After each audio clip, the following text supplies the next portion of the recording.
The following is a presentation of ESPN on ABC.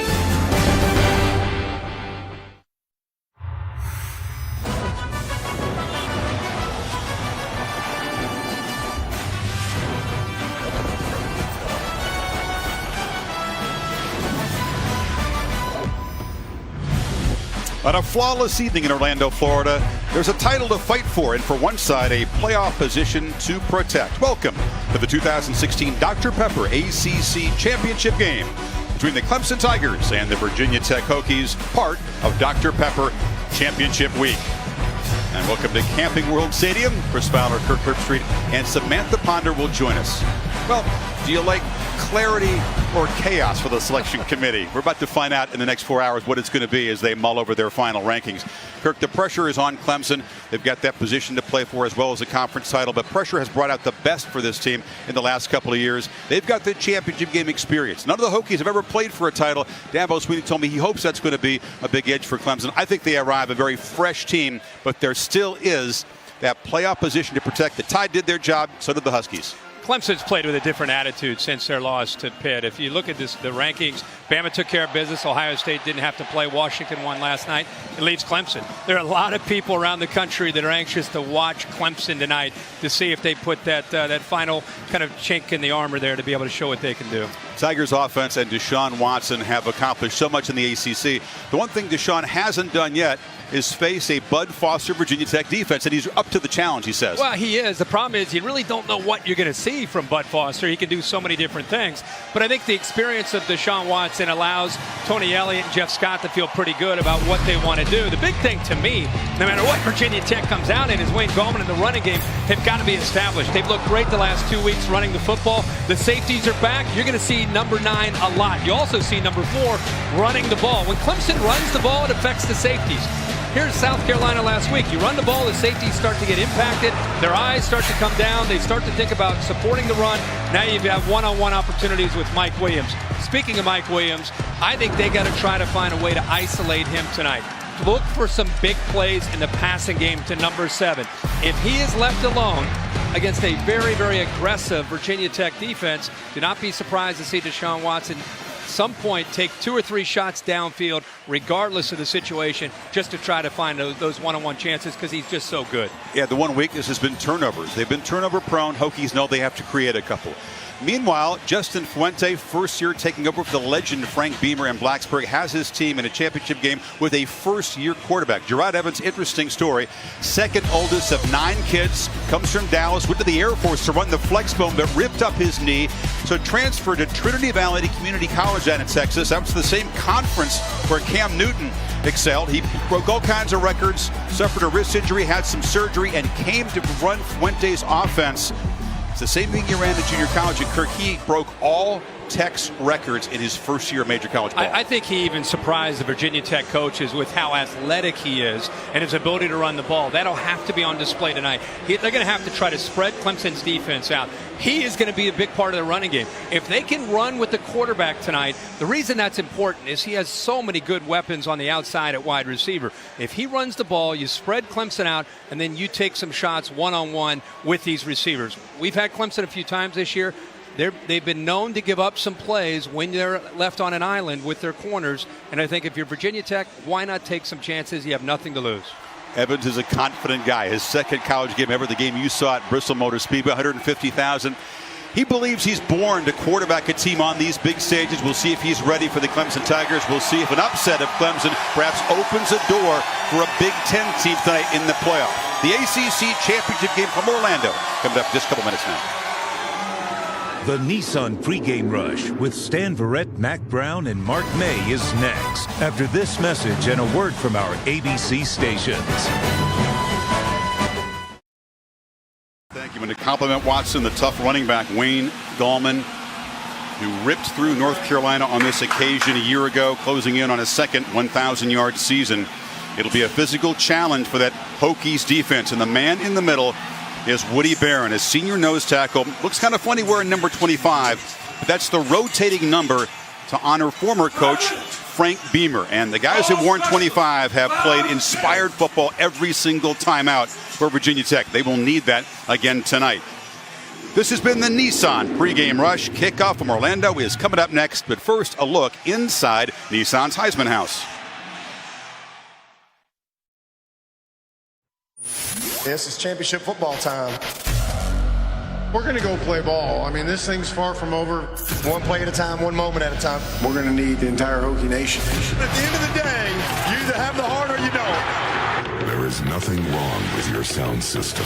Finish strong, empty your tank. Not attempt to adjust the volume. We need to go take care of business. We are now controlling transmission. It's all about the next 4 quarters.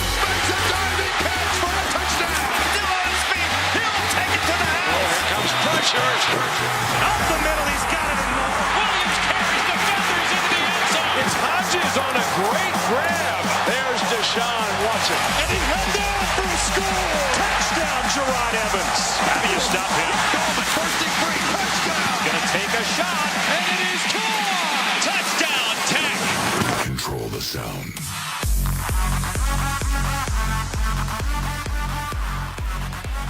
It's the Hokies' 6th appearance in the ACC championship game, but the first since 2011 when they were blown out by Clemson. Tigers seeking back-to-back conference titles for the first time since the late 80s. To Samantha Ponder downstairs. Hey, Coach, with this much on the line, I imagine you don't have to say a whole lot to motivate your guys, but what was the last thing you wanted them to hear from you before they ran out here, especially the guys who are playing in their last conference game tonight? Well, I'm proud of them. I'm proud of them. They earned their way here tonight. But we got to earn the trophy on the field here, too. So just really proud of them. Go cut it loose. It's all about this game, these 4 quarters. Championship football comes down to a few plays. Got to play every play like it's the one.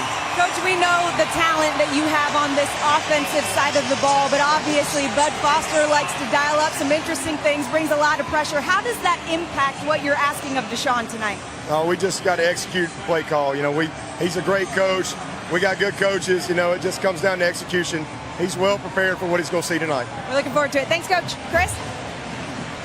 Justin Fuente is the play caller on offense. And we'll see the Hokies kick it away here. They won the toss, deferred. So Joey Sly, excellent kickoff man. The junior will boot it. Artavis Scott and C.J. Fuller waiting for the Tigers. The conference title, and for Clemson, a playoff spot on the line tonight here in O-Town.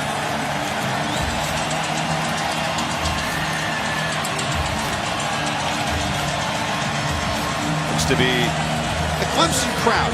They're a little bit closer to Orlando than Blacksburg is, and they have a strong and faithful group of followers.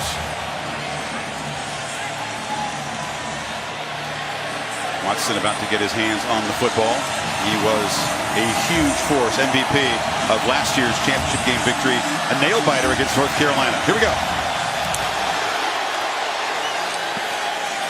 Sly does not permit returns very often, so Kirk, here comes that prolific Tigers offense. Yeah, this is an offense we were all very anxious to see play this year. These are the keys to success tonight for Dabo Swinney, who you just heard with Sam Ponder. I think the running game, we've talked all week about it.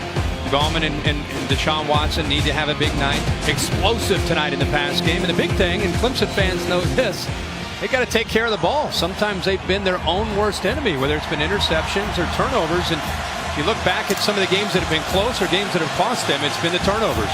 Fewer rushing yards this year than last, but he could be a huge force again running the ball. It's been a weak area for this Tech defense, stopping running quarterbacks. Empty set on the first play. And Watson does take off and navigates up the middle. Chick-fil-A impact players tonight, Kirk. You have to start with the importance of Deon Cain and Mike Williams because of their ability to get downfield. Deon Cain has been a great story and a great compliment to Williams when he gets his chances. And how about the Edmonds brothers, both Tremaine and Terrell tonight? Big-time talented players that continue to get better and more familiar with the scheme, playing a lot faster late in the year. Watson pitches it out, and Artavis Scott has a first down. He crosses the 36-yard line, forced out by Brandon Face on the corner. Before this game started, down on the field talking to Tony Elliott, the offensive coordinator for Clemson, and he was anxious to get this game started because he was very unclear on what Bud Foster might do. And so he said, you know, tonight early, we're going to give him a lot of formations, a lot of different looks, just to kind of feel out the scheme that Virginia Tech's playing, and then we'll have an idea of how we want to attack. Watson play action on first down. Rolls out, delivers across the middle. That's the sliding Mike Williams, the stud receiver coming off a monster performance against South Carolina. And the beauty of being able to feel a defense out is having Deshaun Watson, because he's so experienced. And what I've seen from Virginia Tech here, especially that last play, they're playing man, very aggressive. They're determined to stop the run, so you have some one-on-one opportunities.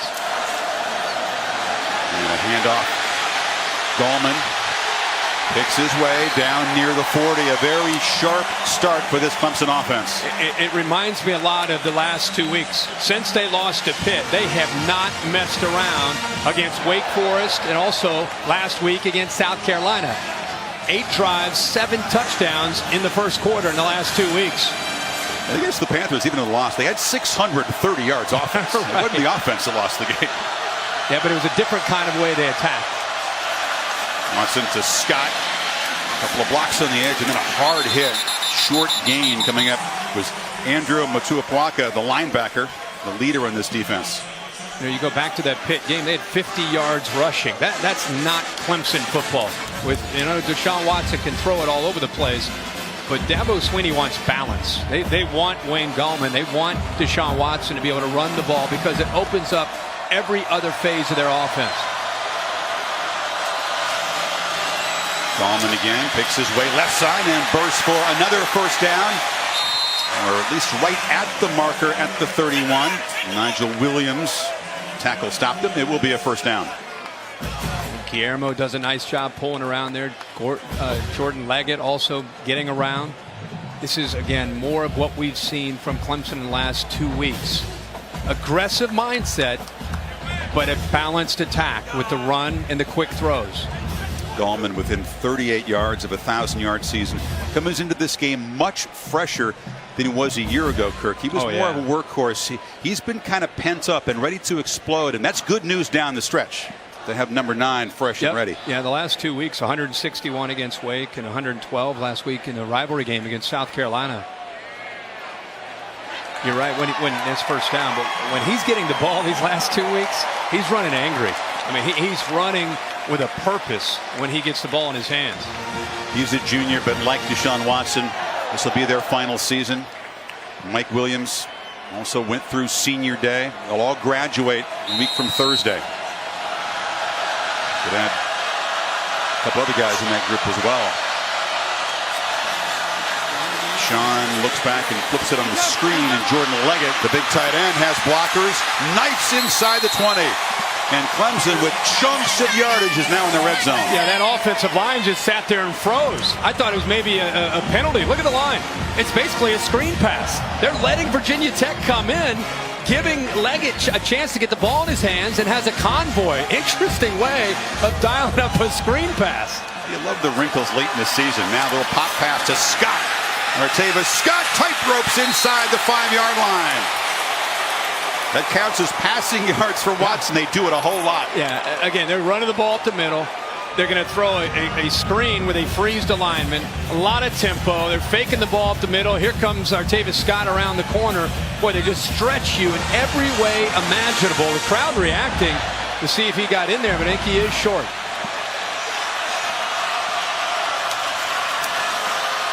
Watson picks his way, and Sears standing up. Clemson, crisp, efficient, impressive in this opening drive.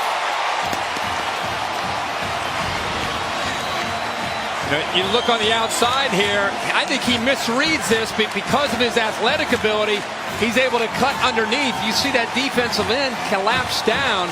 Both the safety and the outside linebacker all of a sudden appeared. But Deshaun Watson, with the ball in his hands, knows exactly what to do, comes underneath Gallman for the touchdown. Greg Hugel, for the 57th time this season, converts the point after. 9 plays, 75 yards in 3:13. Watson 5 of 5 on the drive and the rushing touchdown.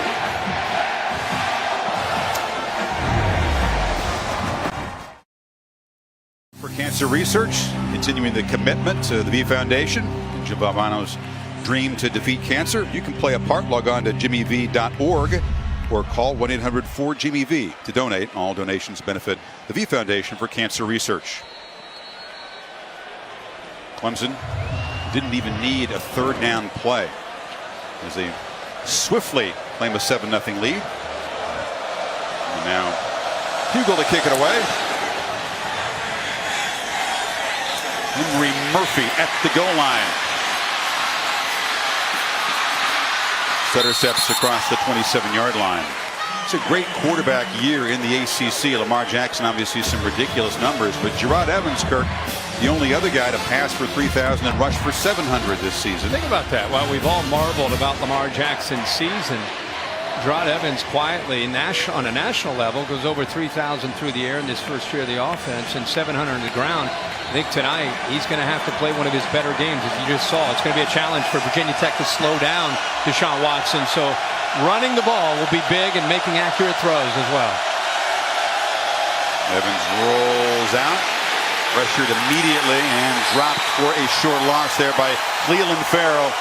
Clemson's been a force, now 43 sacks this season. Yeah, the energy from the last 2 weeks continues for Clemson. I mean, this team, you and I called their game in Charlotte last year against Carolina. It's early, but they are playing with a real purpose these last few weeks. You can see the start, the energy they have.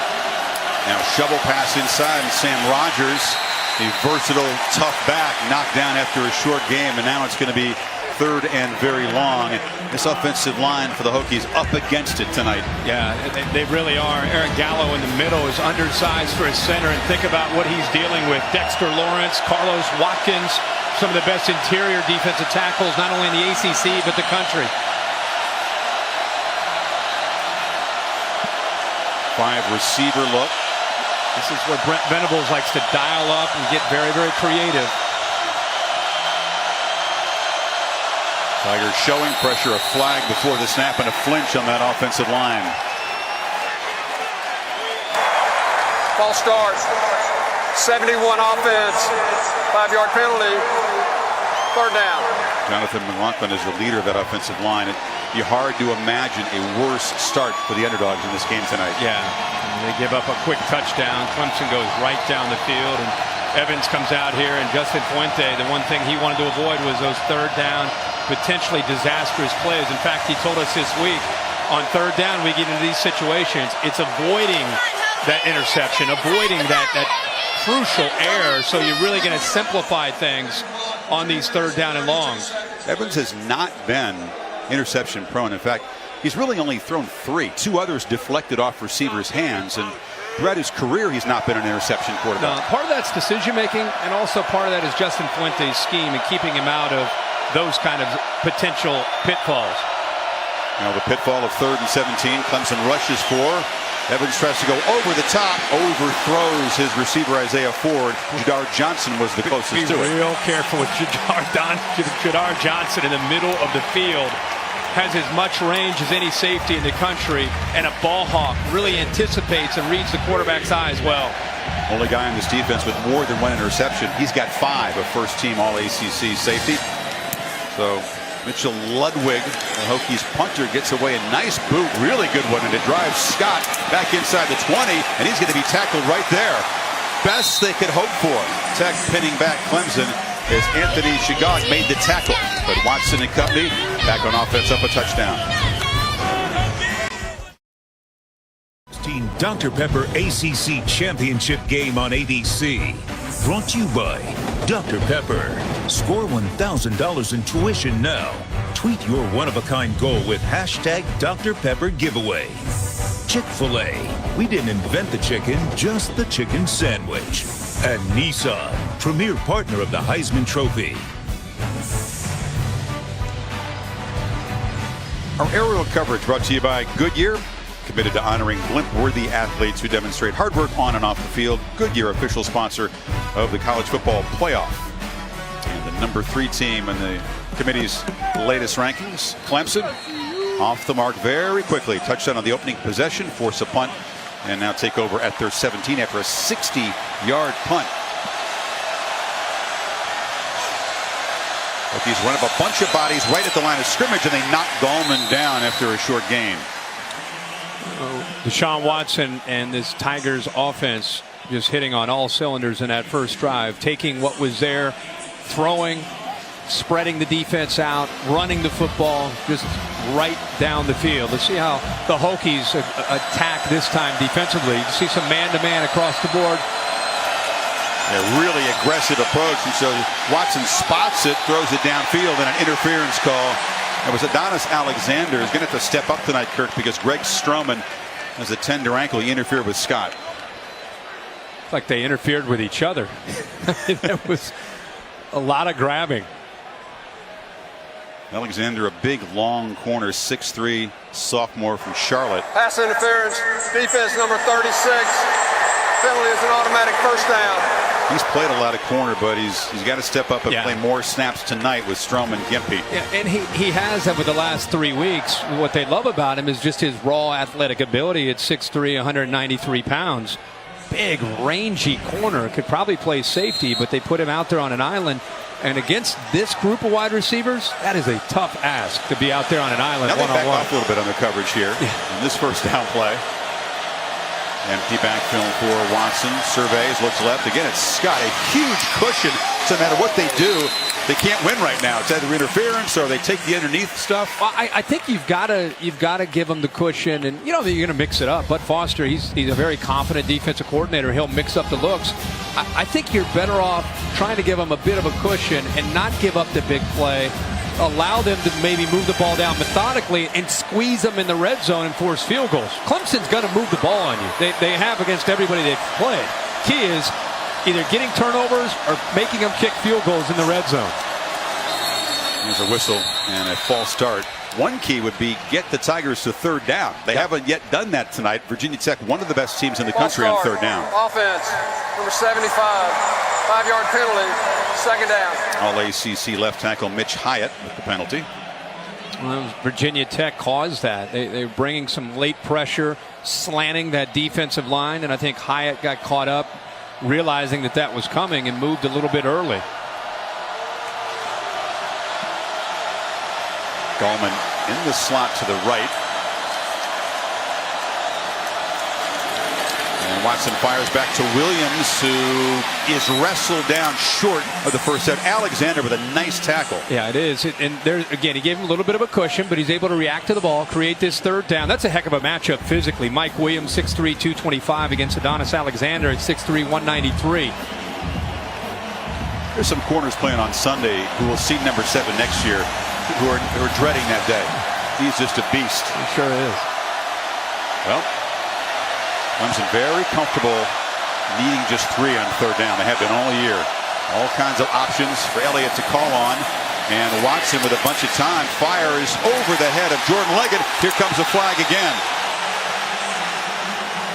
Well, Terrell Edmonds will get flagged this time. I think it was over Leggett's head. And uncatchable is what the Hokies are lobbying for. Pass interference, defense number 22.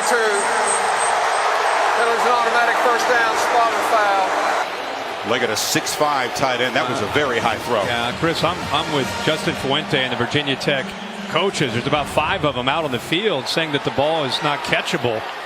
And a lot of times you'll say, well, the defender made it where it's not catchable, but in this case, that ball was well over his head. And that was a third down play. Yep. Second pass interference on the series moves it to the Hokies 45. Watson again, a design run. Stiff arm, escapes. So elusive, so hard to get a direct hit on. And it's also one of their better players, Tremaine Edmonds, as an outside linebacker that he gave a stiff arm to there. I mean, you're talking about a guy who's 235 pounds right there, stiff arm, and if he makes that tackle, you're in a much better position instead of second and short. Ball almost came out there, but now all of a sudden they're at second and short. Would have been 2nd and 10. And 2nd and 2. Gallman hit behind the line. Hokies penetrate quickly. That was Moot Reynolds, the hybrid linebacker. It'll be 3rd and 5. Yeah, and Bud Foster anticipating this, does a good job. Reynolds just comes up the field in a hurry. There they are attacking the line of scrimmage, anticipating the potential of the run with either Deshaun Watson or Wayne Gallman. You roll the dice from time to time, and it's kind of a feast or famine situation. The first negative play this Hokies defense has been able to create. See if they can get off the field. Showing a lot of pressure on third down. Hit Watson as he throws, but he delivers a strike far side to Scott, and they move the sticks again. Great focus and concentration by Deshaun Watson. He knew that the safety was coming on the blitz. Comes right to the right. He's coming untouched. Actually, a defensive lineman got through there as well. They didn't have enough people to block with the blitz. He knew it was coming, kept his eyes downfield, and made an accurate throw. 8 for 8 for Deshaun to start this game. Gallman spins and is knocked down at the 25. One thing about bringing a lot of people up into the line of scrimmage, if a talented back like Gallman is able to break through that initial surge, there's nobody left. Easy to pick up 8 or 9 yards. Tigers playing with tempo, handed to Gallman again. Another first down near the 20, and Gallman will be over 1,000 yards for the season very quickly the way this is going. Just has a different look to him. There's a spring in his step. He's been, as you said, he's been bottled up for most of the year, and I think frustrated by it. It's been a very different set of circumstances these last 2 weeks now leading into this game, the third game in a row. Watson still got it. Flips it over the middle, like it wide open, and waltzes in. Tigers are clicking.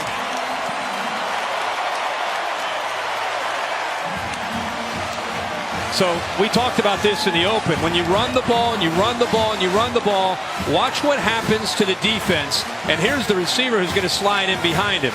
You run the ball, now you're going to put the ball in there. Look at the defense reacting, and it just makes it very, very easy. Nobody picks him up. Great read, great feel by Watson and the rhythm of this Clemson Tiger offense. Perhaps nobody in college football, Kirk, prepares longer and better, more diligently than Watson. He relished the challenge of facing the great Bud Foster's defense for the first time in his career. It's off to a pretty darn good start. Watson 9 for 9, has run for 1, and now thrown for 1. Hokies in deep trouble. Pepper championship drive update into Indy for the Big Ten championship game, and Austin Ramish caps off a 14-play, 81-yard, 8-minute drive to put the Badgers up early 7-0. Chris Herbie, back to you guys. Yes, thank you. We're told that Saquon Barkley, Penn State's best offensive weapon, struggling physically and is out of that game, which does not bode well for the Lions' chances. Murphy again deep. Hugo boots it high, and he'll have a chance at the 5. Special teams, an area that Clemson's really improved this year. Kickoff coverage, clearly a weakness, perhaps cost them the national championship game. They're much better this year. Well, tomorrow, 9 a.m. on ESPN, NFL Insiders. All the injury news, updates for your fantasy team. 10 o'clock Sunday, NFL Countdown. And on Monday Night Football, the Colts and the Jets. Coverage begins 6 o'clock Eastern with Countdown. The game's at 8:15, also on the Watch ESPN app. Jordan Leggett, his 6th touchdown reception of the season, 17th of his career. Hokies in minus territory, -2 yards. Tigers have 134. You feel some urgency here, don't you, Kirk? It's very early. It is. I still think patience is key. As bad as this game feels, you got to kind of stick to your game plan and what you thought would be able to be effective offensively. In a hurry, they just get it off, and they feed Sam Rogers, the senior from Mechanicsville, Virginia, kind of a hybrid H-back, running back, special teams guy. Cleveland Farrell met him. And they pushed him back 10 yards after the whistles blew. They are really fired up on the defensive side of the ball, and they're not respecting or fearing Gerard Evans in his passing game at all up to this point. Flying downhill at the running game. Evans from the pocket takes a look downfield and then is swallowed up at the line of scrimmage. It'll be technically a sack. He lost a yard. Dexter Lawrence, the freaky freshman, made the play. Yeah, you look downfield at what Evans is seeing, and he is not comfortable because look at his receivers downfield. And it's nobody open. It's a coverage sack. And that pocket, by the way, is collapsing in a hurry. And the big fella, the true freshman, Chris, as you said, Lawrence at 340 pounds, pretty good quickness at 340. Is there a better defensive freshman in the country than this guy? No. I mean, he's just I don't even consider him a freshman. He didn't look like it. No. 3rd and 10. Bring pressure. Rogers in the flat makes the catch, and a flag is thrown as Dorian O'Daniel made the tackle. This could only be, I would think, targeting the way it was thrown. We'll have to see what the review might show if in fact that ends up being the call. It's the only thing I can imagine it being is a defenseless player. You know, he got him right on the helmet. Sure did. There was zero hesitation from the official. On the field, it's personal foul, targeting number 6 on the defense. That play is under review. Dave Katai, our rules expert. Dave, the replay official Ted Jackson will look at this. Do you see anything that would overturn this call of targeting? Not really. You can see the helmet. And remember, there's a new definition of the crown of the helmet. Anything above the face mask looks pretty clear to me. I think this call is going to be confirmed or at least stand. I see nothing to change it. Dave, defenseless?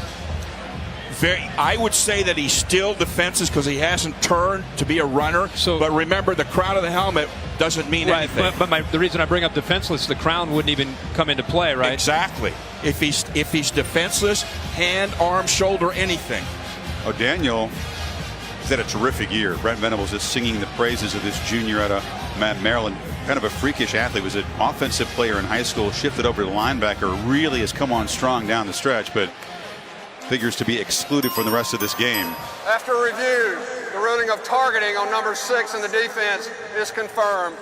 Number 6 is ejected from the ball game.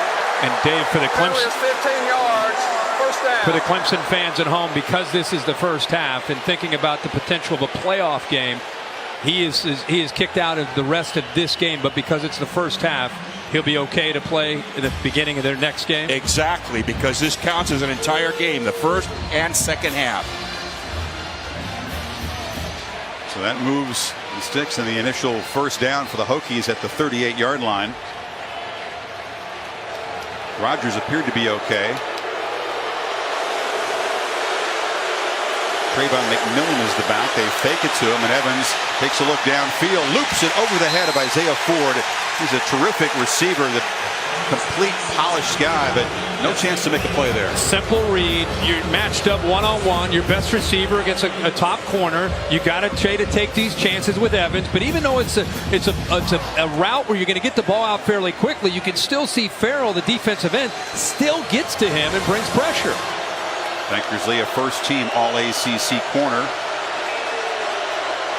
It'll be a good matchup against number 1 Ford tonight. Yeah. Rogers, who was targeted in that hit, is back in the game. Big fella just banging straight ahead.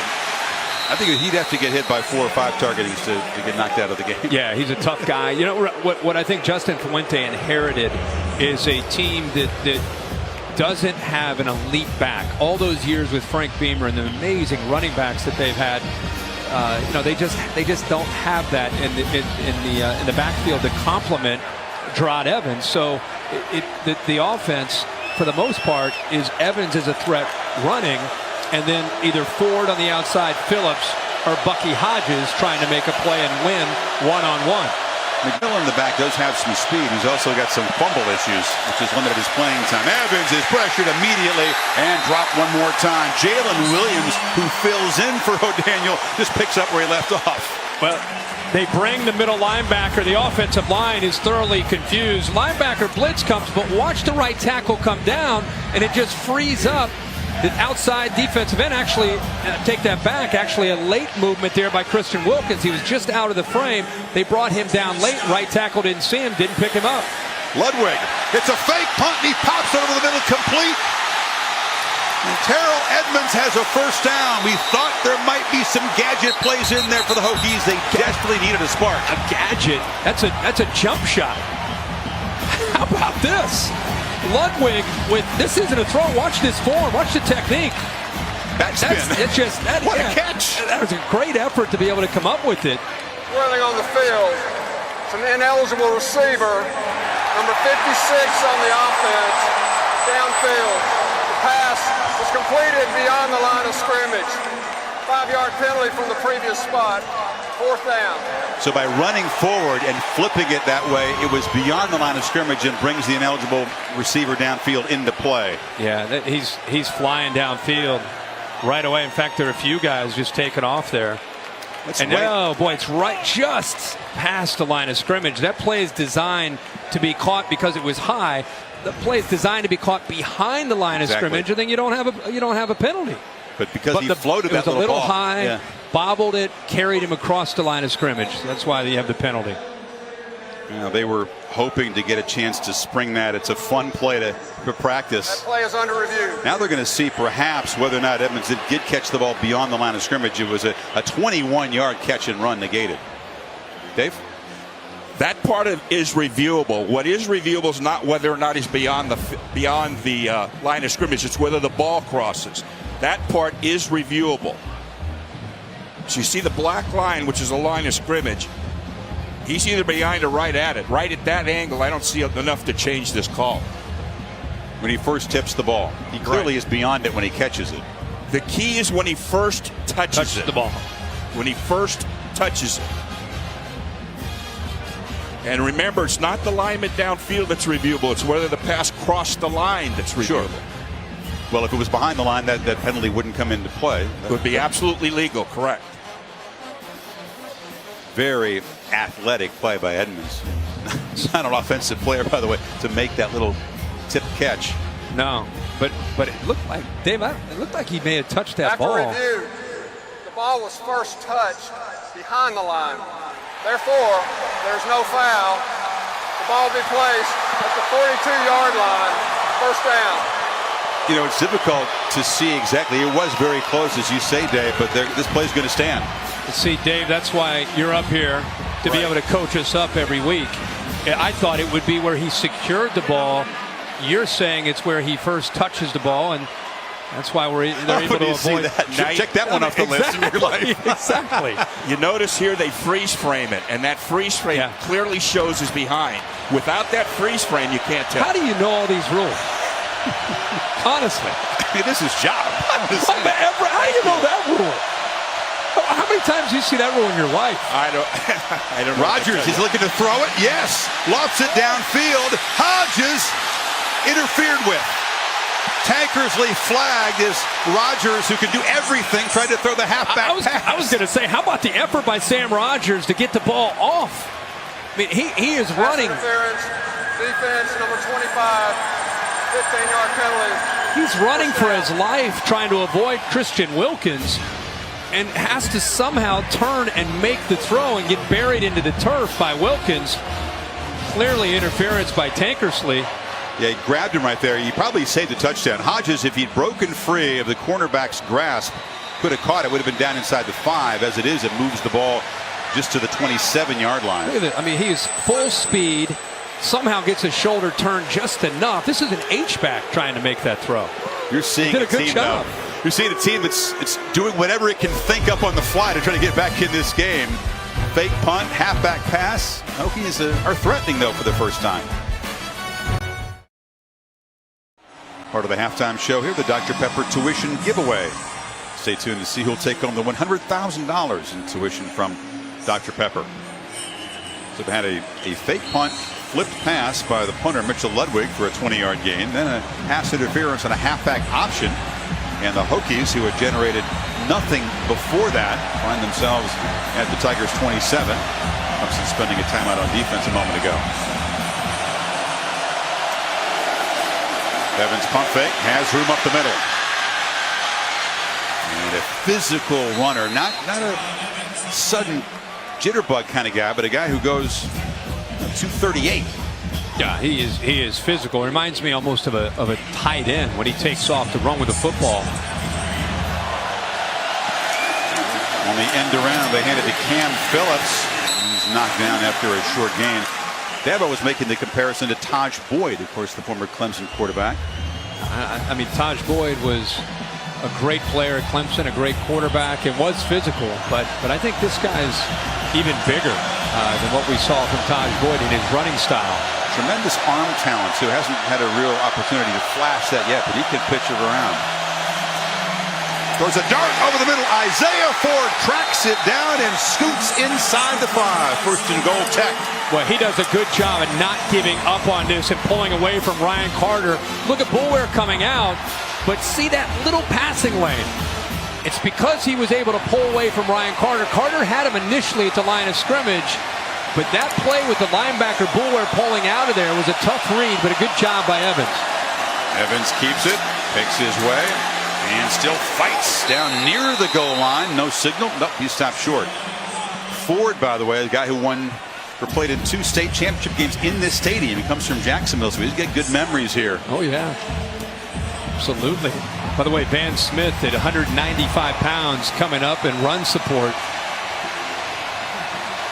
You've got a pretty good feel and indication of how physical a runner he is. That's a pretty good effort by Evans. See when he goes down, because he did reach the ball for the goal line down. No. Very close. Doesn't matter. Barrel in for the touchdown, and in the final minute of the first quarter, the Hokies get on the board. A funky drive capped by McMillan's touchdown run. Technically a 12-play, 77-yard drive, but you go back to that fake punt that Justin Fuente called, and after it was reviewed, it ended up staying. They had the pass interference to continue to move them deeper into Clemson territory. And that's exactly what Virginia Tech needed. The way this first quarter was going, did not have a good feel, but they come up with an answer.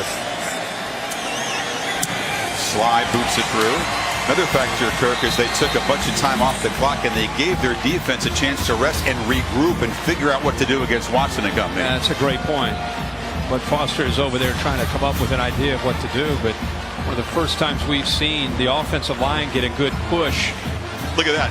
You had fumble issues. You're down near the goal line. 2 arms on the football. Yeah. Let's get on to Sam on the field.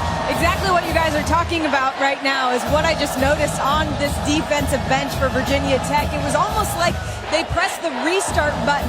The beginning of that drive, a lot of frustration, and Bud Foster having to tell them, guys, we're killing ourselves. It's not anything Clemson's doing. All these penalties are killing us. You could see the momentum shift as they started to see their offense move the ball down the field. Also, I know this is no surprise, Bud Foster still preaching pressure and aggression down here, so I have a feeling we're going to see more of that here. Absolutely, Sam. You go back to just a few weeks ago after they lost to Georgia Tech. The very next week, they're on the road in South Bend, down 17-0. They fought back to win that game, so they believe in themselves even though they're down. Foster in his 30th season at Virginia Tech. Began as a linebackers coach. Process that. To Cassidy Hubbard for an update. All right, Chris, Taco Bell studio update. After their 14-play TD drive, it took just 2 plays for Corey Clement to break free for the 67-yard drive. So the Badgers, 2 possessions, 2 scores. Meanwhile, Penn State with 2 3-and-outs on their first 2 possessions, but their offense woke up in a big way. Trace McSorley to Mike Gesicki with the sick catch. Had to. Beautiful 33-yard score. 14-7 Badgers, though, in the first. Back to you guys. All right. So Lions needed a spark and got it down a couple touchdowns, just as the Hokies did. And Foster's defense find a way to slow down this offense. Another completion. They pitch it in tight coverage there. Ray McLeod, his first catch of the evening. I would take issue. Coaches love to spin to their guys, Kirk, but it's a lot of what Clemson's doing. You can't put it on mistakes in the defense. And again, it's a mix of a lot of different things. It's the way they stretch you out. It's the spacing of the receivers and the routes, and you have a trigger man in Deshaun Watson making very good decisions right now. He's 10 for 10 throwing the football. Final 30 seconds of the opening quarter. And look out. Fuller's loose, and C.J. Fuller barrels down inside the 40. Tackled by Chuck Clark. When they rest Gallman, they can unleash this guy. Linebackers here, safeties here. They're missing a gap. Nobody is there. That's something that really Bud Foster and this defense had worked so hard from where they were a year ago. That time, busted gap, and Fuller finds it. See if Deshaun will beat the clock here. And one final play for the end of the quarter. Takes a shot downfield. Leggett's got it. And Leggett's down to the 15-yard line. Now they say incomplete. Didn't quite hold it long enough. And Leggett down on the field. Greg Stroman, the corner who's fighting through some ankle pain, was there in coverage. And this is a concern. Oh, man. You hate to see this.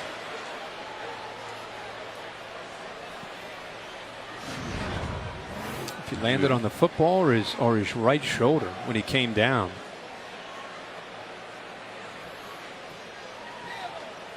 Leggett is the guy that had the game-winning touchdown reception against Louisville and against Florida State. He's been a clutch go-to guy late in games. We'll step aside. End of the first quarter in Orlando. Clemson leading 14-7 and driving as they continue to look at Leggett.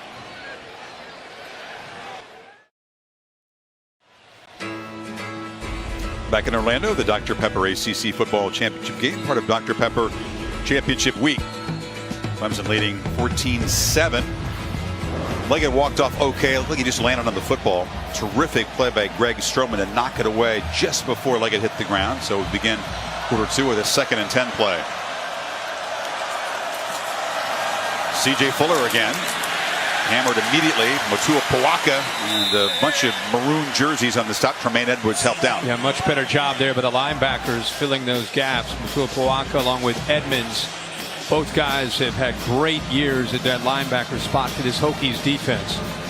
It's a challenge when you go up against Deshaun Watson and the tempo, the motions, the jet sweeps, the run, the pass. It's a lot. Puts a lot on the safeties and the linebackers. Jordan Leggett back in the game in the slot to the right now on 3rd and 10. Watson pressured immediately, hit and overshoots. Leggett, here comes another flag in coverage. It'll be against the Hokies, and Deshaun very slow to get up. They brought serious heat on him that time, Kirk. They sure did. They again, that's what Bud Foster's doing right now on 3rd down. He's just bringing one more than Clemson has to be able to protect. Pass interference, defense number 19, 15-yard penalty, 1st down. Chuck Clark, who is matched up with Leggett, who's back in the lineup. And again, that's another 3rd down pass interference for Virginia Tech. Yep. It's the 2nd one we've seen. Overall, it's their 3rd PI call. Moves the ball to the 24. You know, and Clemson didn't really have much of a chance to make this work. I mean, he just basically threw that football away, but he grabbed a hold of that jersey.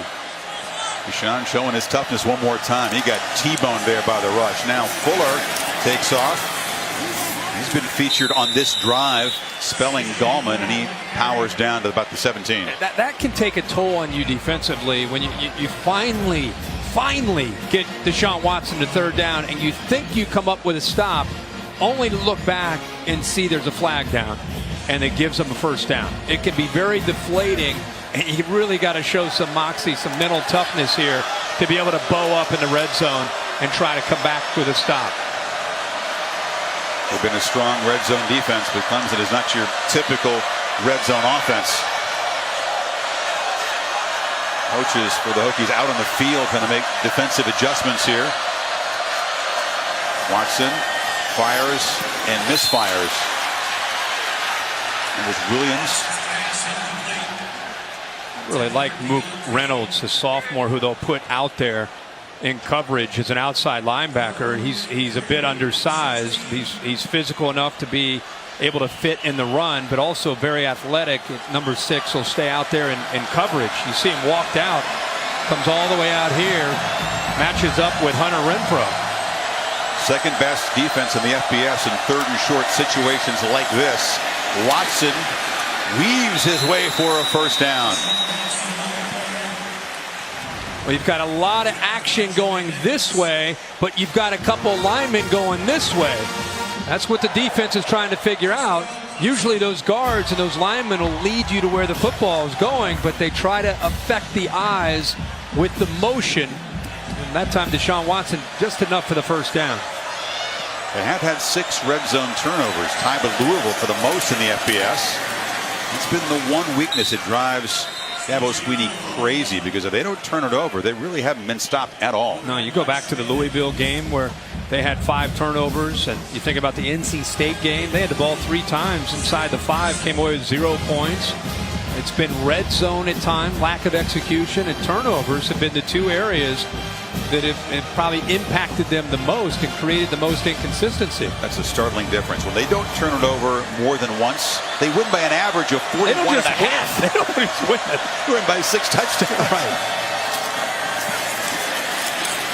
And that's Gallman back in the game and wrestled down immediately. So it'll be 3rd down. An interesting call here now and a chance for the Hokies to at least force a field goal attempt. Really, really great defense there on second down for Bud Foster's bunch. Tried to go back into the boundary, and that's what you expect from Virginia Tech. Getting off of blocks.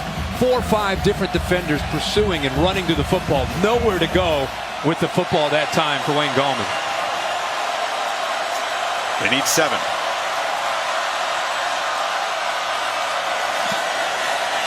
Deshaun for the end zone. Touchdown! Leggett back in the ball game. Back in the end zone for a second time. 3 possessions, 3 touchdowns for the Tigers. They flex him all the way out to the left, way out here, and you'll see him coming across. He's matched up against a corner. I mean, that shows you the athletic ability of Jordan Leggett at 6'5", 260. Way out to the outside. They put one of their top cover guys on him. Gets the separation and makes it very easy for Deshaun Watson there on third down. Perfect throw right in stride. Kind of wonder how they don't score every time. You got Leggett down there. You got Williams, who's a monster target in the red zone. You got a quarterback who can run. You got a great Gallman. Running back. Don't stop Hunter, by the way, themselves. 13 hadn't had a touch yet. We got to get Hunter Renfro in the mix.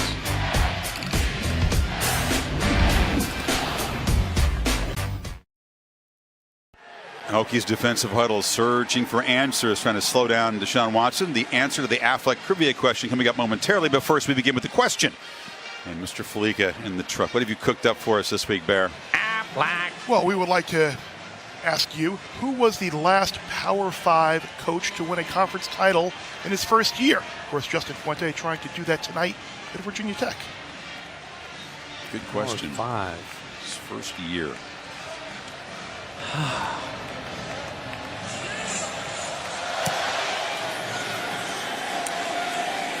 Murphy backpedals into the end zone. We'll bring it out. Henry Murphy across the 20. It was kind of a groan from both of us. Yeah, I'm really frustrated. We're not going to have right any time. Time's up, I guess. I guess that's it. Felica, you just going to give us no chance here? We'll answer that Affleck trivia question for you right now. I'm surprised you didn't get this one. We asked you who the last Power 5 head coach was to win a conference title in his first year. Gus Malzahn at Auburn, 2013. When he took the Tigers to the national championship game, that great game against Florida State. Wow. First year. I thought that was his second year. When you don't narrow it down to the 2 teams that were involved in, you got to go a little farther afield.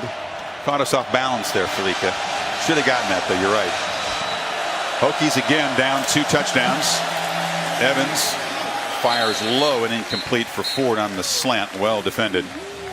Trying to find ways, Kirk, to create some pass yards.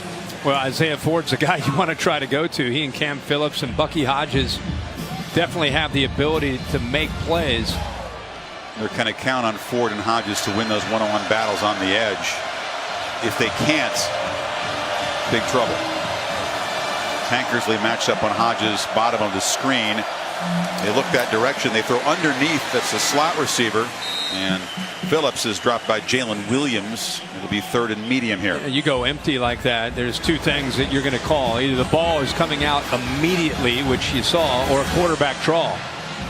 You don't have time to sit back. And Brent Venables, when he saw empty, he brought pressure. It was a good job by Evans seeing that, getting the ball out quickly. See if they pressure him again. McMillan is the back to Evans' left. Tigers rush 4. Evans gets it out. Again, it's Phillips on the edge, and he scoots for a first down across the 35. Really like the looks of Cam Phillips. Does a great job with the ball in his hands after the catch. Saw him with a big score against Notre Dame a few weeks ago. Got him back into the game. Also in the jet sweep. It's 23 carries this year. They don't have a lot of depth, Kirk, but when you go 1, 2, 3 in their receiving core with Hodges, Ford, and Phillips, not many teams can match that. Would you agree? No, you're right, especially in the ACC. They all bring something a little bit different, too, to their position. As we're seeing Clemson with their extraordinary group of playmakers. Immediate pressure and a loss. Evans is just trapped by Ben Boulware, the all-ACC back who came twisted in there. And they bought both the linebackers, and they timed it up perfectly. I mean, right when the ball is snapped. Watch Ben Boulware time this up. Full speed. It allows him to be able to get through, but because of that intensity, Colin Farrell also tonight is having a good game. He also got in there and affected it. 2nd and 14. Phillips trying to make a play and couldn't escape, and the posse came and Jadar Johnson stopped him. That's a good job of leveraging the football there by Jalen Williams, forcing that back to the inside.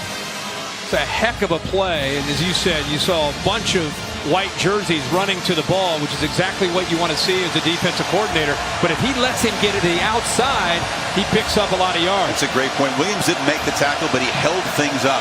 Yep, forced it back. He got to the upfield shoulder, did a good job of fighting off that block, but there's nowhere really for him to go, for Phillips to go, but to cut underneath. Now they need 14 on this 3rd down.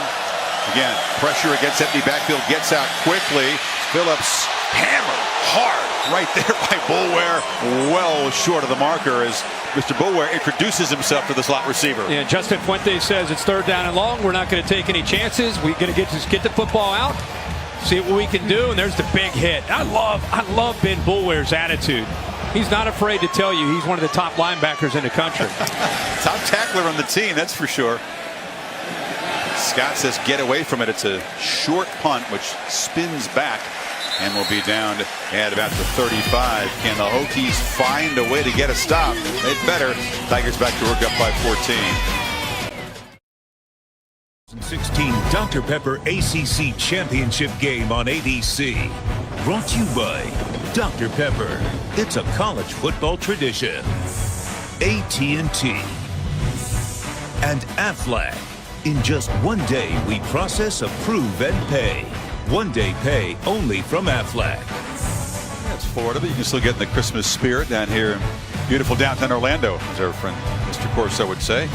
Goodyear providing aerial coverage, watching over the hard work and determination of blimp-worthy athletes for more than 60 years. Goodyear, official sponsor of the college football playoff. Great Bruce Smith, Hokie legend, giving you the VT there. Boy, he was an absolute terror in college, of course, before he played that role in the NFL. Love his loyalty for Virginia Tech. Ever since the Michael Vick era, he's always around Virginia Tech games cheering on his Hokies. Does he have eligibility left? Can you get Mr. Smith out there to help make a play for this Hokies front? Every time I see him, I'm reminded of what a special athlete he was for a defensive lineman. Just stays in great shape. Like you said, a tremendous player for so many years.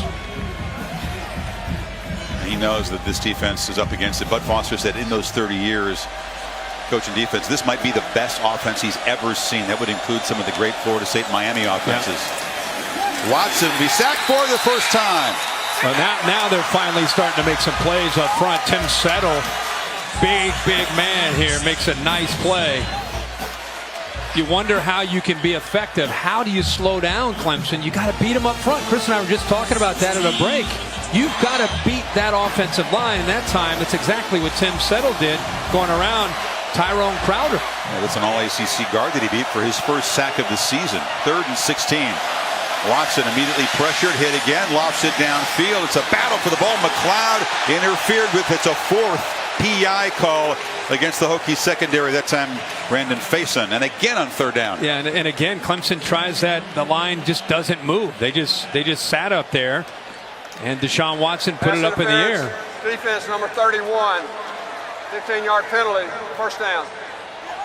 Foster says, oh my goodness, another chance to get off the field. The only thing I can think of is you had some movement from Virginia Tech, and maybe they're trying to draw them off sides, but that's not normal to see a play where you're throwing the ball downfield. I think they thought they had him.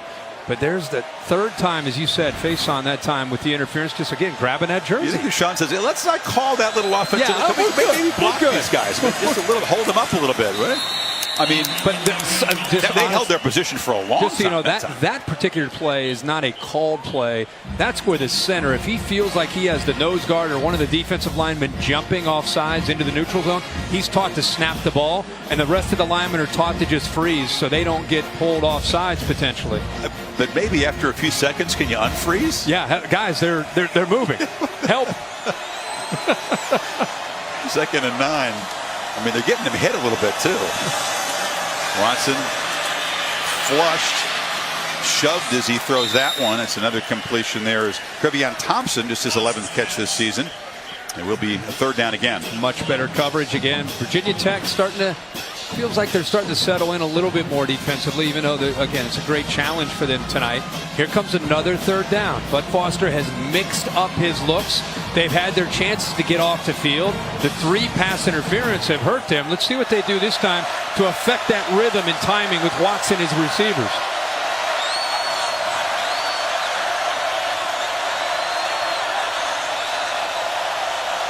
Watson making those adjustments as the play clock goes down to 3. And a timeout taken over there by the Tigers sideline, which noticed that it was about to run out. Timeout. Clemson. Second. Charge timeout. Virginia Tech just desperate to find a way to get off the field, get the ball back to their offense. Chance to chip away at a 14-point lead. We'll step aside. Shows you the awards presented by Commissioner John Swofford of the ACC. Player of the Year, Lamar Jackson of Louisville. Even though they did close with a couple of losses, a monster year. Will he collect the Heisman in New York a week from tonight? Justin Fuente voted ACC Coach of the Year in his rookie season in Blacksburg. Something that Dabo Swinney received a year ago, as well as National Coach of the Year honors. Third down and 6, and you have Leggett and Mike Williams both into the boundary here. Dahlman to the right of Watson. Hokies back off. Don't bring all-out pressure. Watson delivers incomplete. Good coverage over there by Alexander on Kane, and this is the first punt, the first stop for Tech's defense. Yeah, and without a pass interference, it seems like they're identifying and going after Adonis Alexander, and this time with Deon Kane, who's had a great year this year for Clemson, kind of a receiver you forget about with so many different weapons. Makes sense. So Alexander's a less experienced guy in that role. Again, the last 3 weeks he's picked up some valuable reps, but still you want to probably go after him and avoid Brandon Faison. C.J. Carroll, the quick, diminutive punt returner, waiting inside his 10. Andy Teasdall, who had an adventurous ACC championship game a year ago with that ill-fated fake, hoops it very high and very short. And Murphy comes up and makes the fair catch at the 30-yard line. Just 23 yards on the punt. Back to the Big Ten championship game. Penn State trying to put together a tying drive, but high snap gets away from Trace McSorley and bounces right in the hands of Ryan Conley for the scoop and score. The Badgers has added another score, so it's 28-7 in the second. Chris Hervey, back to you. Cassidy thinks, Ogunbowale just got in the end zone. It's looking a little grim for the Knicks there, down 3 scores. 2-touchdown deficit for the Hokies, 6:07 before halftime, off their first stop of the night. The offense would love to build momentum here. They do get the ball to begin the second half. Play action. Hodges trying to go downtown on first down. Has Ford wide open, collects it. Can he elude 3 Tigers? Cuts it back. Isaiah Ford makes the first big downfield pass play of the night for Tech. And Chris, the only thing I can think of is that Clemson underestimated the arm strength and he just got lost. Just a top receiver. Tankersley kind of lets him go. The ball comes in front of Johnson. He threw that from the left hash about 45 yards downfield, and I don't think Clemson thought he could throw the football that far. They just let Ford get behind coverage. They should have scouted him because he's got a huge arm. Yeah. Well, in the red zone now. Can the Hokies get 7 out of this? 53 yards on that pass play.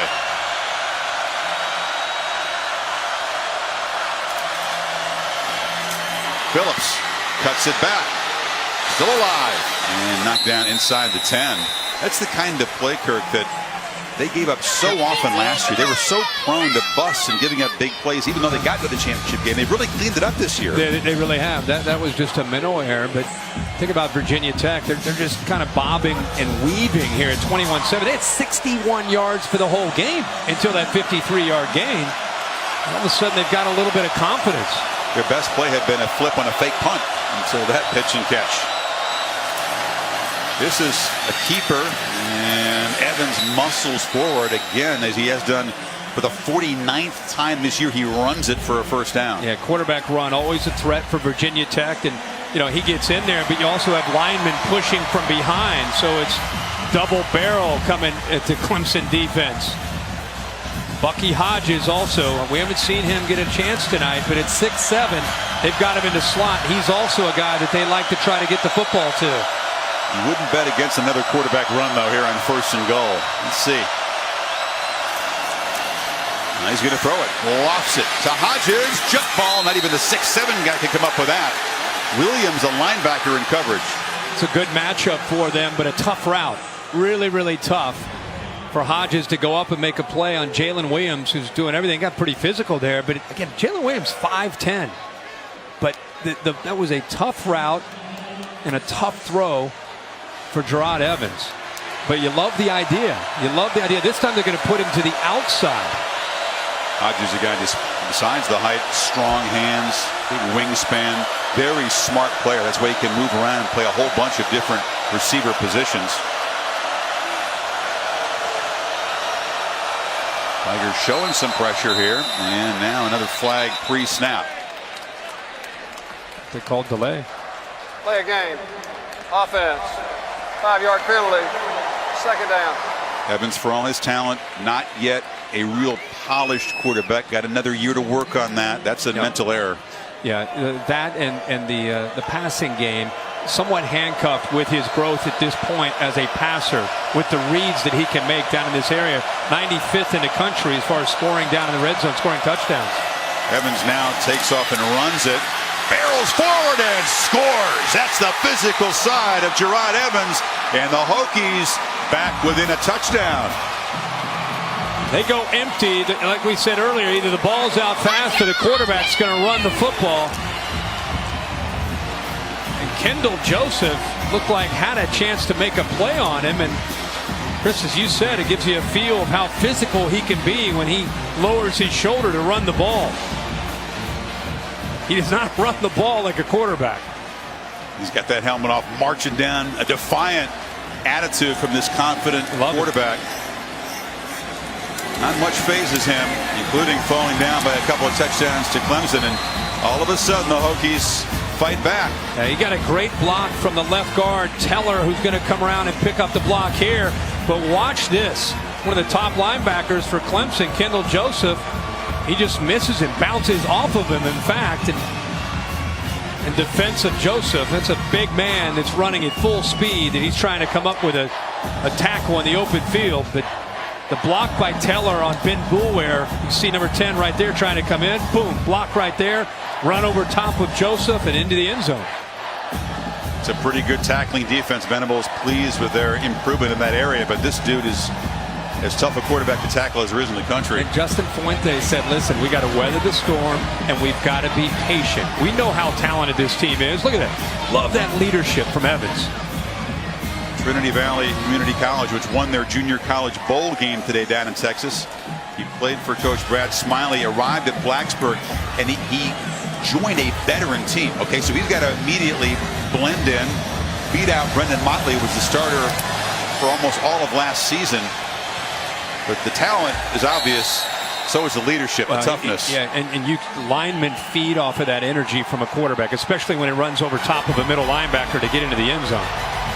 Now, folks hoping for some chaos as the CFP selection show approaches tomorrow. It's a 4-hour special to exclusively reveal that bracket. Alabama's been on top, figures to hold that top seed, at top speed, and they'll go to Atlanta in the 1 versus 4 game. We'll wait and see if the Tigers can hold that position, or perhaps flip with Ohio State if they were to win this game tonight. I think they win tonight, they'll probably go to 2, would be my guess. 4:09 until halftime. Gallman left side. All of a sudden, a different energy, a different confidence level in that Hokie defense. Yeah, and that's what happens. We just talked about how important it is to be patient, to believe in yourself. You get down in a big hole. The offense isn't doing much. All of a sudden, the offense gets a good drive. The quarterback Evans is playing with an attitude, some emotion. Definitely has an impact on the defense. See if Deshaun Watson can coolly restore order. Hokies rush 4. Watson from the pocket escapes and flips it off to Gallman at the last minute. Improvised ball comes out. They ruled it down. Tremaine Edmonds forced it, but the improvisation of Deshaun there. Well, he kept that alive. I mean, that was a great job by Virginia Tech of finally being able to get to him without blitzing. I mean, that was just their 4. Brought 4 that time, both the defensive ends getting upfield and getting pressure. But as you said, that's where his ability to improvise, create, and just kind of flip the ball there gives him a chance here now on 3rd down.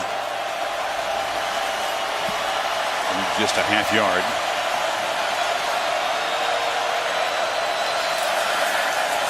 Watson keeping all the way, and they move the sticks out to the 37 inside of 3 minutes. Tigers now just 1 timeout to work with on this possession, and to rebuild a 2-touchdown lead.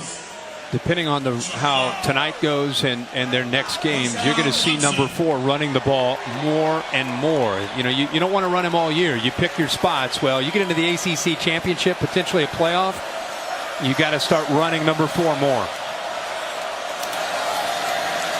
Watson pressured, throws it far side, almost intercepted.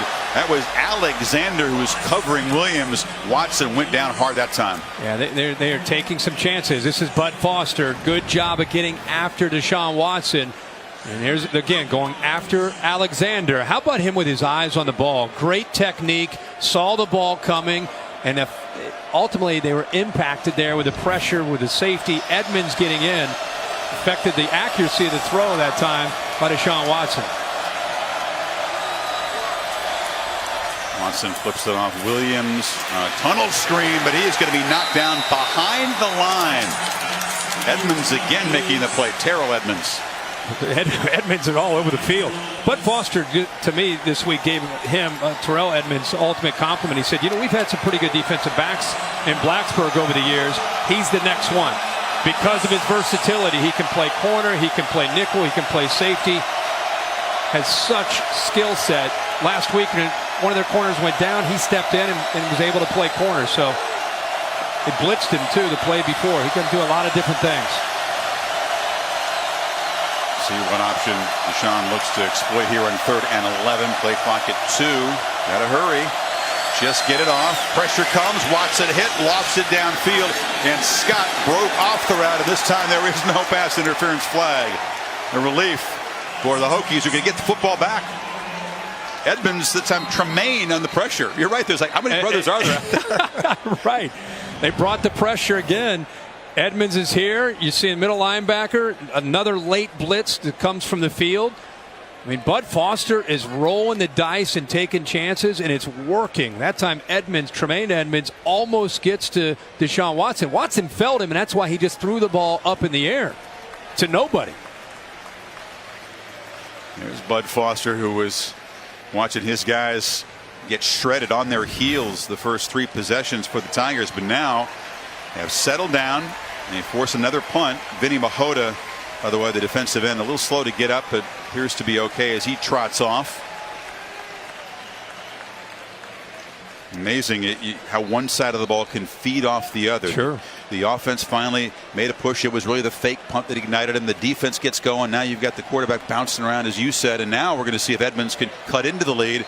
Edmonds has a chance to perhaps tie this game before halftime. It's shocking. And we said earlier, they get the football back to start the second half.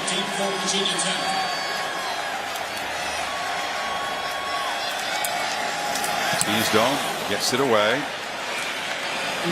Carroll does not call a fair catch and gets hammered. Did they not give him enough room? Martavis Scott, the receiver down there covering.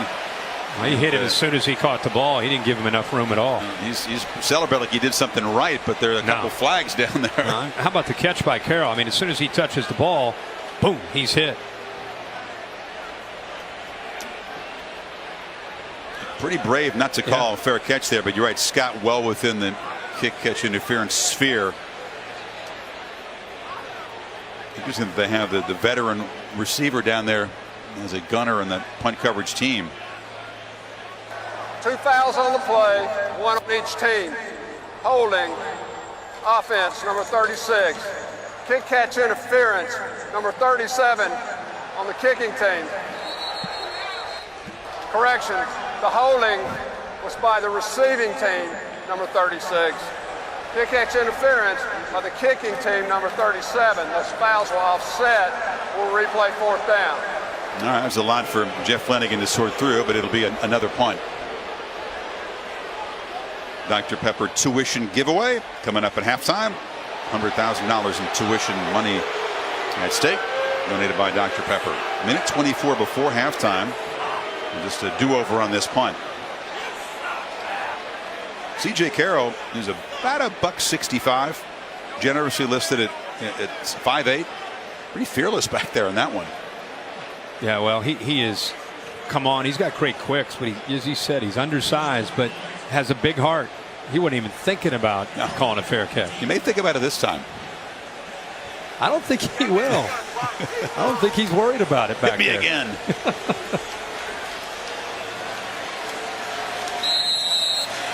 That's how he earns his keep, right? Tough guy. Yep.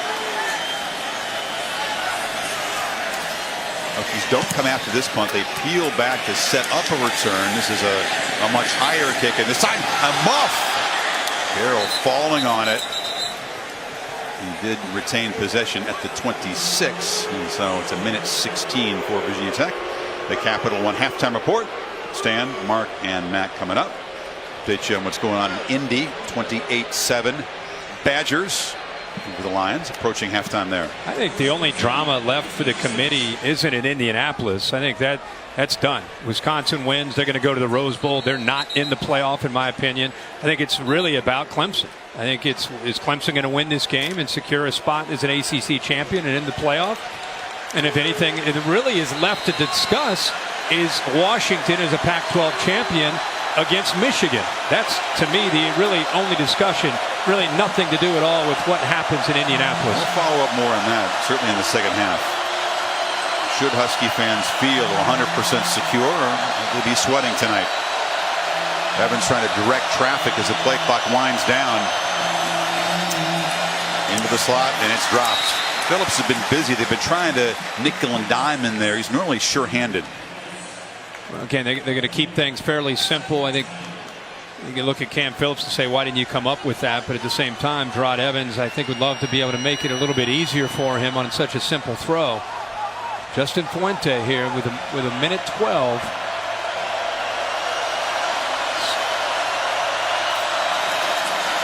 Rodgers in heavy traffic. There's been really no running game to speak of for the Hokies tonight. I think their first play, they're thinking about being aggressive. Now Dabo Swinney comes in to call that timeout. I think the first play, you're trying to be aggressive, thinking about, hey, how can we get points on the board? And then after the incompletion, a clock stops, and now all of a sudden your philosophy changes. Now you're thinking about, hey, why don't we run the football, force Clemson to use that last timeout, and now maybe probably run the ball again here on third down. So you lose that aggressive mindset. We're seeing the DNA of this Virginia Tech program, and you look at this field. I mean, talent, a big edge for Clemson, but it's a Hokie team that has always been tough, fought from behind. I know Notre Dame's having a down year, but I thought in awful weather in South Bend, this team a couple of games ago, they're down 17-0 quickly, 24-7. They're down 10 in the fourth quarter. Find a way to come back and kick a game-winning field goal. They just will not quit. And remember, last year's ACC championship game, 19-point Clemson lead against Carolina, and it got very interesting down to the final onside kick, so you never know. Yeah, you absolutely never know. And this game had that feeling early like, hey, Clemson's going to take care of business. They're going to continue with momentum that they've been able to create since the Pitt game. But you got to give Virginia Tech all the credit in the world because they kind of hung in there, battled back, caught a few breaks, and now here they are, one possession game with a minute to go, and they get the ball to start the second half. Clemson doesn't have a timeout, so let's see what Hokies brain trust decides to do on this 3rd and 10. I mean, completion would stop the clock and give time to Clemson, and that's what they're thinking. They'll just run Rodgers, who doesn't make the first down, but now the clock will run. That's what I was saying. I think on the first play, you try to say, hey, why don't we try to get into field goal range? Incompletion, mindset changes, run the ball second down, force them to use that last timeout, run the ball again on third down, and now you're going to just be able to work the clock down. Fuente appearing to be ready to call a timeout as the play clock winds down, and they'll punt it away, and Clemson doesn't figure to get too adventurous, and the Hokies will get the ball to begin the second half. Another crack at trying to level this game that, as you said, looked to be out of control for them very early. Yeah, it really did. I mean, not to mention how Clemson has looked since that loss. I mean, they were on a mission here early. It was a flipped pass, a fake punt by Mitchell Ludwig that gained 20 yards when the Hokies were generating nothing on offense. That sparked a drive that eventually got him in the end zone for the first time. And then that big pass play to Isaiah Ford where they got behind, he was able to get behind coverage for a 53-yard gain. That eventually led to their next touchdown to get him at 21-14. And at the same time, they've done a pretty good job of bottling up Deshaun Watson. And the adjustment I've seen from Bud Foster has been, we've got to do a better job of pressuring and bringing people. And they've just outnumbered the offensive line in pass protection and really done a nice job of getting after Watson and affecting his rhythm and timing. Watson 14 of 19 with 2 touchdown passes to Leggett. They've contained Wayne Gallman as a runner, Kirk. He's run it 10 times for only 32 yards. As you see the PlayStation playoff rankings here. Ohio State, of course, resting up, get ready for New Year's Eve. No reason for them to worry at all in your mind. No. And Ludwig boots it to Scott and makes a fair catch with 6 seconds to play before halftime. I think the reason you say that, because I think, again, there's a lot of confusion out there. They're not playing in a Big Ten championship game, so how could they be a lock? If you talk to the folks in the know about that, not making it to a conference championship game, while that's not encouraged, it doesn't put you where you're on the outside looking in. There are a lot of people that think, well, if you don't make your own conference championship game, how can you make the playoff? That's not a criteria. You don't have to make your conference championship to make the playoff. They were number 2 before they beat number 3 Michigan.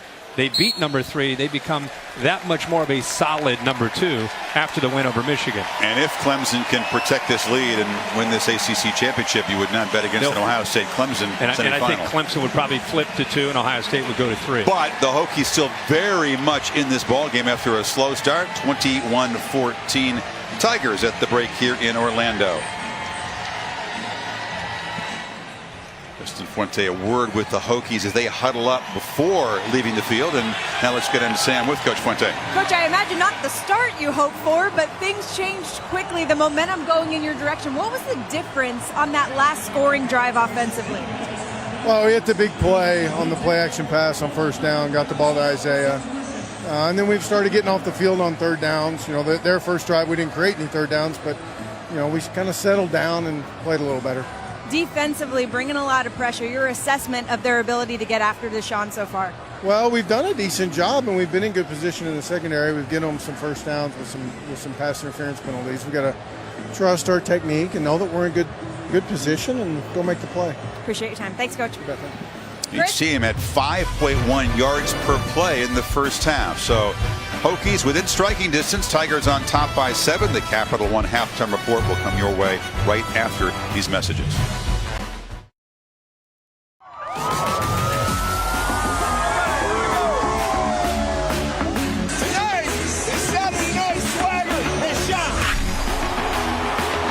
Clemson, crisp, efficient, impressive. Control the sound. Deshaun for the end zone. Touchdown. Leggett. All of a sudden, the Hokies still very much in this ballgame. And welcome back to the Dr. Pepper ACC championship game, part of Dr. Pepper Championship Week. You saw it was an electric start by Deshaun Watson and the Tigers offense. Touchdowns in their first 3 possessions. But the Hokies chipped away. It was a fake punt pass that sparked a touchdown drive. The defense began to play a whole lot better. And Kirk, we've got ourselves a ball game as Tech will get the ball to begin the second half. A fake punt pass that was reviewed, right, which was also remarkable and eventually led to that touchdown. I think the passing game for Virginia Tech in the second half, you're going to see more and more opportunities for Gerard Evans trying to make plays. For Clemson now, it's about regrouping. They've got to go back to the tempo, the way they were spreading out that Virginia Tech defense. Give Bud Foster and the Hokies defense a lot of credit because they cranked up the pressure, and really it worked out for them, especially in that second quarter. Penalties really hurt that Tech defense. There were 4 pass interference calls against them, 3 even on third down plays. Dr. Pepper spotlight coming up after this kickoff from Hugel. 2 very different quarters for the Clemson offense.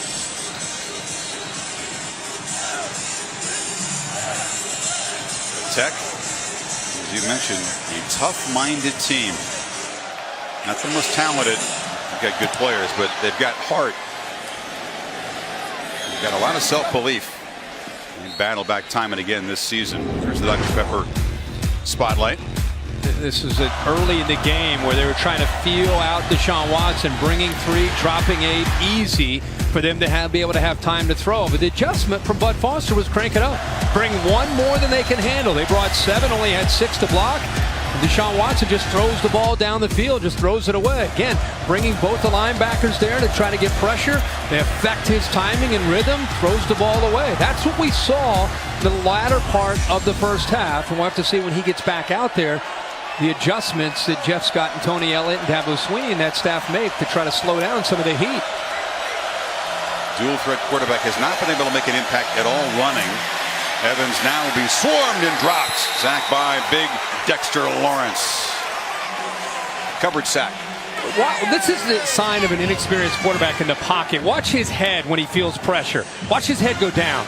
He is sensing and feeling, instead of an ability to find that second or third option, his eyes go down because he wants to take off and trust his legs. It's not there. Instantly he pulls down. If you can take away his primary, he's got a real problem. Now he underthrows the screen for Hodges, Kirk, who still doesn't have a catch. That's only the second time he's been targeted tonight. That's trouble. They got to get him involved. You know, the fact that the second play of the second half, they go to him, tells you that the coaches said the same thing. They looked around and said, guys, we've got to be able to find that matchup with Hodges at 6'7" and be able to make plays in one-on-one matchups. That's really not his game, though. Underneath, catching the ball and making yards after the catch. He's more of a downfield threat with that length. Got to get the ball downfield here. They need 16 to keep the drive going. Tigers give him time. Lost the ball for Isaiah Ford on the edge. Jump ball broken up. One of those 50-50 plays, and Tankersley won that battle. They're very limited on what they can do on third down. You know it's either going to be a quick game or it's downfield. Tankersley watching and waiting the whole time. Times it up perfectly. Goes up with the left hand. An easy play for a very talented and athletic corner to be able to knock that ball away. I guess it's easy when you're that good. You can't play it better. Ludwig with the punt, and Scott makes the fair catch at the 33. So Clemson's defense, a strong start to this second half, and see if Deshaun Watson, Kirk, can get the rhythm back. He was 14 of 19 in the first half. Yeah, 14 of 19, and most of those incompletions coming in that second quarter. But remember, he started 10 for 10. Yep.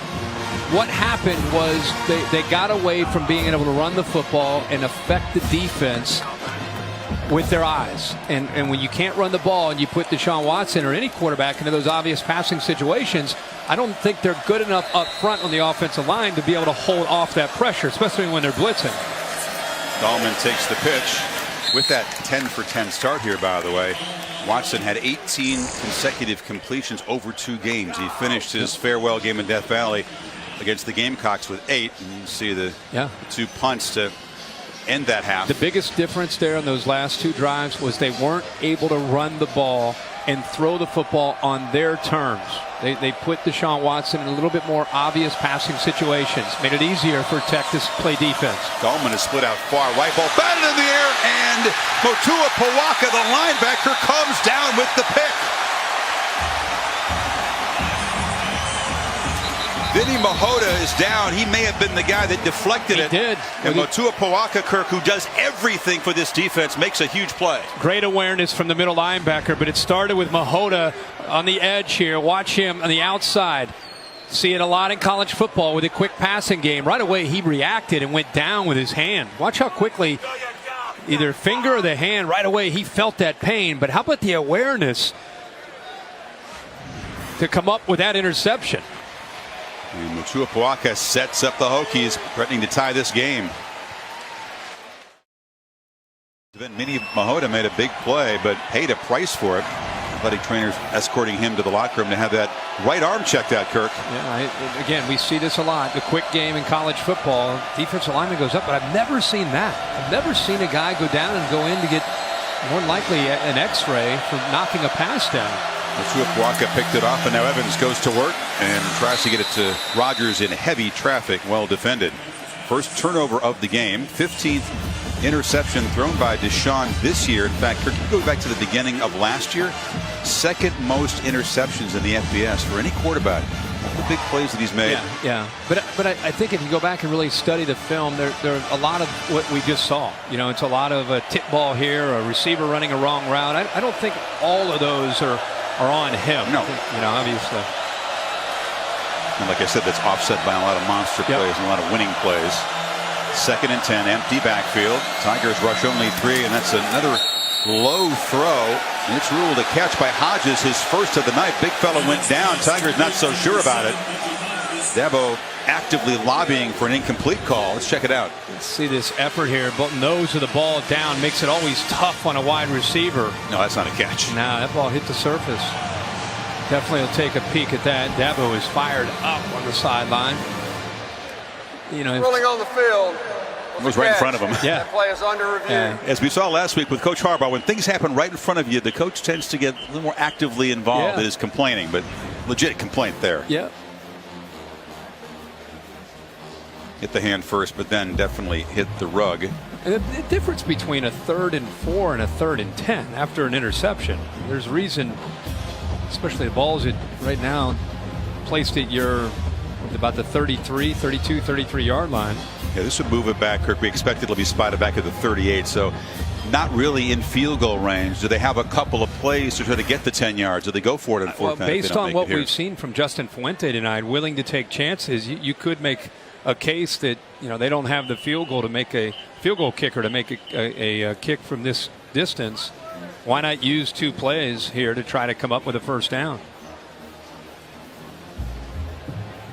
There's an anxiety in this building that's palpable, that you can feel from the Clemson side. Samantha reporting that it's probably about 75% Clemson fans in orange here, and they felt like, hey, we're going to have a party tonight in Orlando. We're rolling to the playoff early. Right. Doesn't feel like that now after the interception. It got very quiet. Uneasy. The selection show, of course, is the backdrop for all of this. Clemson figures to be the only question mark at this point among the top 4. Incomplete pass. It'll be 3rd and 10 from the 38-yard line. Please reset the clock.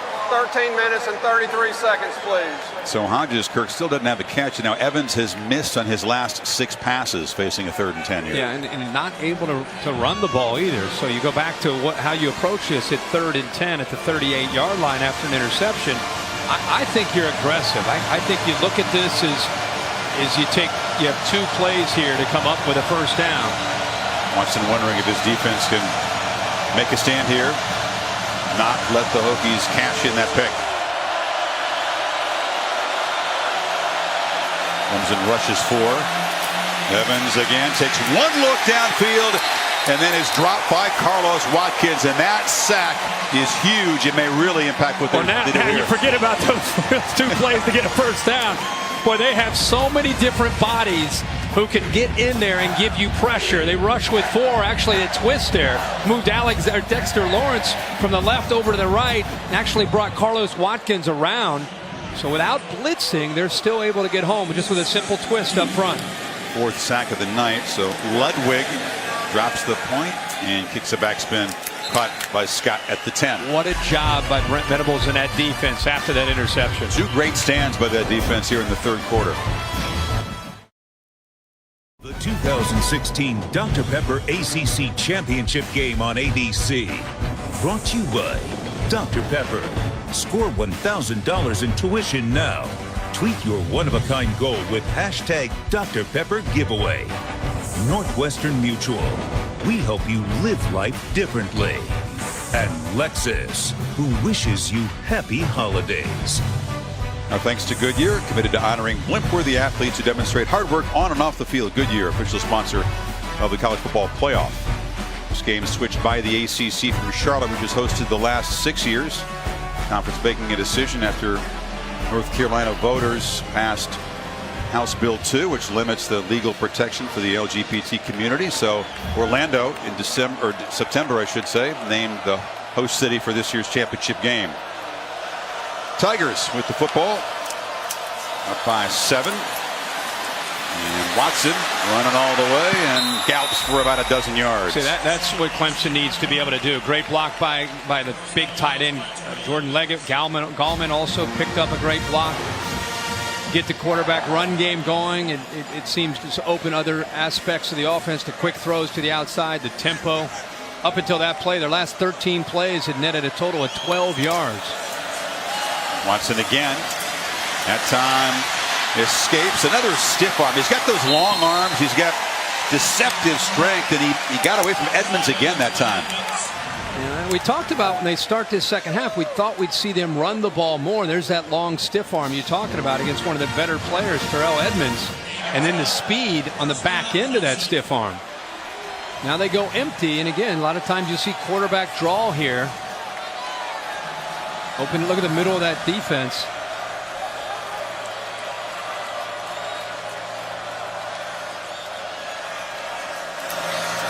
Watson pressured, hit, gets it away. Catch made. Climbing the ladder is big Mike Williams, who finally gets involved here. Tuipuaka hit the quarterback, but nice pitch and catch. And Tuipuaka lined up to the outside. See him right there. Deshaun Watson waited to the very last second and puts the ball up where Mike Williams can make a play on the ball. Great focus downfield on the read by Watson. Tigers in Tech territory. Fourth catch of the night for Williams as Gallman spins inside the 45. Everybody put a kind of an asterisk next to this drive because this is what they've gotten away from. The rhythm is impacted in this offense by Wayne Gallman and Deshaun Watson running the football. And if Gallman can't get his yards because you're losing up front the line of scrimmage, force him to bring an extra hat down by running Deshaun Watson. And then Watson running again all the way. Gallman is an excellent lead blocker when the quarterback runs it. He takes great pride in that. 3rd and 2 now. And I think Deshaun Watson does a really good job on those stretch plays where he just eventually he patiently waits for the lineman to come around and waits to find, almost like a tailback would, that crease. That time lowered his, he's not afraid to lower that shoulder, and he does. Picks up some tough yards to give him a much more manageable 3rd down here. Maverick Morris in replacing Tyrone Crowder, the starting right guard, who's out for this play. Leggett goes in motion. Watson looks that direction, fires, caught. Off and running is Williams, barreling down inside the red zone. Tigers threatening again. Yeah, that's a tough matchup for Virginia Tech. 3rd down and short. You walk Alexander up tight. He tries to use his hands, but Mike Williams gets separation. And on 3rd down, boy, such rhythm there and confidence with Watson throwing the ball to Mike Williams. Strength, speed. He'll run high 4.4s or a 4.5 perhaps. Strong hands. Mike Williams, top-rated receiver by Todd McShay in his draft board. Watson, another 1st down gain that puts the Hokies defense on its heels now. And what happens, not only on their heels, what it does is it impacts the defense's eyes. Now you're going to see these safeties. Now they're worried about Deshaun Watson running. Now you start coming downhill. That's when you go play action and you hit the tight end or the receiver behind it with the safeties out of position. Scott pop pass. Stutter steps. Patiently picks his way for a 1st and goal. Tough to stop that play. Sure is. Especially when they're running the quarterback so much. You see the jet sweep, Kirk. Now they've replaced it with that because it's a very low-risk play. If he can't handle it, just an incomplete pass. Absolutely. 1st and goal. It's Leggett motioning in. 2 backs in the backfield. And Watson hands it off to Gallman. Gallman scores. And the Tigers back to their crisp ways. They began the game 89-yard touchdown drive. See Leggett pulling around there, does a nice job. Right guard comes around. They're rotating different people in there. That time looked like it was Maverick Morris, who's been in there some for Tyrone Crowder. That's a heck of a drive and a great answer there by Clemson. Get their offense's confidence back. 15th rushing touchdown for Gallman. It's been a quiet night for him. Could be a steady diet of him now. And go back to the beginning of that drive, Chris. It was the running of Deshaun Watson that got the offense back into that rhythm and eventually mixed in a few passes, and eventually it's the touchdown run by Wayne Gallman. Tomorrow morning over on ESPN, 9 o'clock Eastern, NFL Insiders, followed by Sunday NFL Countdown, guys, right up to kickoff. On Monday Night Football, Colts and the Jets, coverage beginning with Countdown at 6 Eastern, kickoff at 8:15, also on the Watch ESPN app. So a very impressive 89-yard touchdown drive, and the Tigers for the third time tonight are up by 2 touchdowns.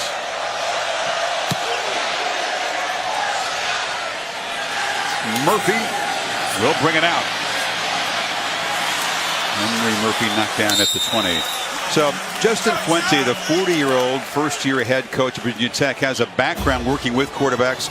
He was the offensive coordinator when TCU won the Rose Bowl. Andy Dalton sings his praises. Paxton Lynch at Memphis, which was the stop right before Blacksburg, of course, with the Broncos now. Kirk, what does he have to do to get Gerard Evans more comfortable? What can he call to get this quarterback on track? It seems kind of uneasy tonight. Those are 2 quarterbacks that are tough to compare him to at this point, just because he's still developing as a passer. I think tonight he feels hurried. I think he realizes that Clemson's doing a good job of pressuring him, and I think it's affecting his accuracy because his feet. There's a long throw way over the head of Ford. And anytime as a quarterback, I think a lot of times we get caught up in his arm and his accuracy.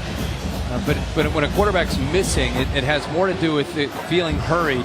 And when you feel hurried, there's a tendency to affect your feet. And when your feet are impacted, that's really where you see the accuracy. The ball going to the ground, the ball sailed the way it did on that last one. He flips it to Phillips. Heavy traffic there all over the slot receiver. Middle backer Kendall Joseph got there first. The other thing that Clemson has an ability to do is just dial in on just a handful of routes. You're seeing a lot of bubble screens and a lot of vertical shots downfield. There's not a ton of variety, so it makes it a little bit easier for them to defend what they're seeing. 3rd and 12, Tigers showing heavy pressure. That's Boulware jumping out. Evans will take a look at the sideline. The coaches will give him instructions based on what the Tigers are showing. And now they back out. Only rush 4. Escapes, but not for long. Dropped behind the line again by big Carlos Watkins. A 5th sack for this Tigers defense. And again, they did this earlier. They had a stunt where you see moving here and moving here. And again, it's Carlos Watkins who gets overlooked at times because there's so much talk about some of the other defensive linemen up front. But he might be as dangerous as any of them. How about the way this Tigers defense has played after halftime? Lundberg gets it up into the jet stream. Scott banged down instantly. So a long punt and excellent coverage by Mook Reynolds. All right, time for our street cred of the season. Is this the regular season street cred? Yeah, I think it's a year-end kind of celebration. We've been doing this all year with Allstate. Street cred on Twitter, the hashtag, where fans give me an idea of who they think is the most deserving team. And Temple was out there, but you got to look at Alabama and what they did in the SEC championship game. What Nick Saban, another SEC title, his 5th at Alabama. And they continue to build momentum towards their inevitable playoff spot of that #1 seed. You would think playing in Atlanta, close to home. Well, right back where they were today when they thumped the Gators. Watson takes off again, beginning this drive with the run. If you're not familiar with the rules, as the top seed in the playoff committee, that you're placed in the semifinal location that makes more sense geographically. That's why Alabama would be in Atlanta. And makes it a lot easier for their fan base to be able to drive right up the road and be able to attend the game. I don't think Washington fans would mind, but it would be a long schlep from Seattle to Atlanta. And they'd be outnumbered if that's the matchup on New Year's Eve.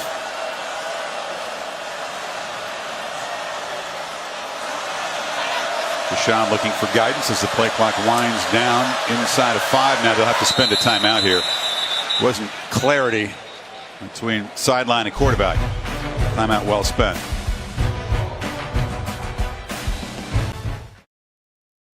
Big Ten championship game, Wisconsin up 2 scores, but after a missed field goal, Penn State takes over. In the very next play, Trace McSorley to Saeed Blacknell. 70-yard touchdown, his second. McSorley's third TD pass of the game. Penn State back within 7. Chris Hervey, back to you. Yeah, see, we witnessed the resilience on the fight-back ability of the Nittany Lions, haven't we? They're still in that game in Indy. Hokies defense trying to get the football back now. Clemson back to work. 2nd and 5 after the timeout. Watson deflected again. That's Mahota. He's grabbing his hand again. Oh, man. Already had to go into the locker room after deflecting a ball to start the second half. And he's going up. He didn't go up with the right. He didn't go up with the right hand this time. He went up with the left hand. But again, he's hurt them both now. No, he stretched that one out too. Got a brace now on that right arm. 3rd and 5.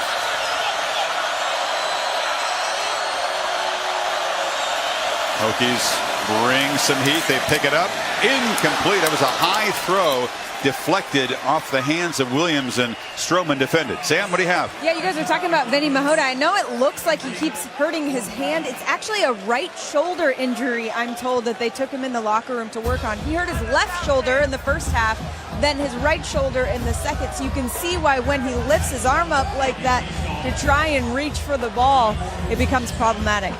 Wow. Good stuff, but you grit your teeth and keep doing it because it's working. It's effective. Exactly. Twice in his second half alone. Teasdall. Not a great kick. Fair catch at the last minute, grudgingly made by C.J. Carroll. Take a look at the college football playoff rankings brought to you by PlayStation. This week's pretty clear, Kirk. I mean, Alabama took care of business. We talked about that. Whether or not Ohio State, Clemson are 2-3 in some order. If Clemson holds on, they would seem destined to collide in Glendale, Arizona on New Year's Eve. And unless somebody in the committee has a different idea, Washington off a 31-point victory last night to win the Pac-12 seems a pretty logical. If they thought there were 4 going in, don't see how you could change it.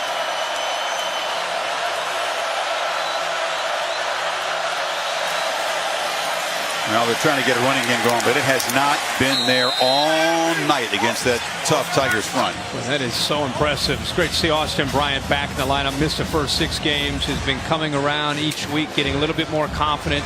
Foot surgery in August.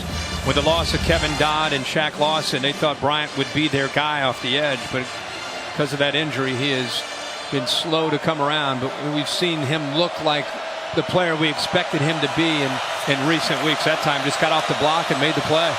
Factor in the sack yards, Kirk. They have 10 net rushing yards tonight. Evans ducked his head, thought about running, now decides to pick up the head and loft the ball for Hodges. Intercepted on the sidelines. What a play by Tankersley, who has won that one-on-one battle of star players tonight. And this is what you have to be careful of. This is what Justin Fuente wanted to avoid. Just throwing it up and hoping the taller receiver Hodges makes the play. He bobbled it a bit, but it looks like he secured the ball and got his feet down for the interception. Just squeeze the tip of the ball. That's some hand strength, Kirk. I thought Brent Venables was going to make the play for him there. You could see him in the background running down the sideline. He's fired up. Talk about the receivers who work on the jugs machine to strengthen the hands. Tankersley just gripped the top of that football and held on to it. It's impressive. There's the hands. There's the strength. And there's Brent Venables fired up. Here he comes right here. Come on now, Brent. Give him a little grief for wearing that purple shirt and that day glow hat. And he's got the vertical still, doesn't he? 5th year here after spending 13 years with the Sooners. He's lost 16 players in the last 2 years. 8 starters a year ago, 8 starters a year before that. 14 of those 16 starters on the defensive side are in the NFL, playing in the NFL. They might have a better defense this year. It stands. Venables, by the way, one of the finalists for the Broyles Award, which goes to the top assistant coach in college football. There are 4 defensive coordinators nominated, along with Pittsburgh offensive coordinator Matt Canada. He sure deserved, like I said, think about not just last year losing 8, the year before that losing 8.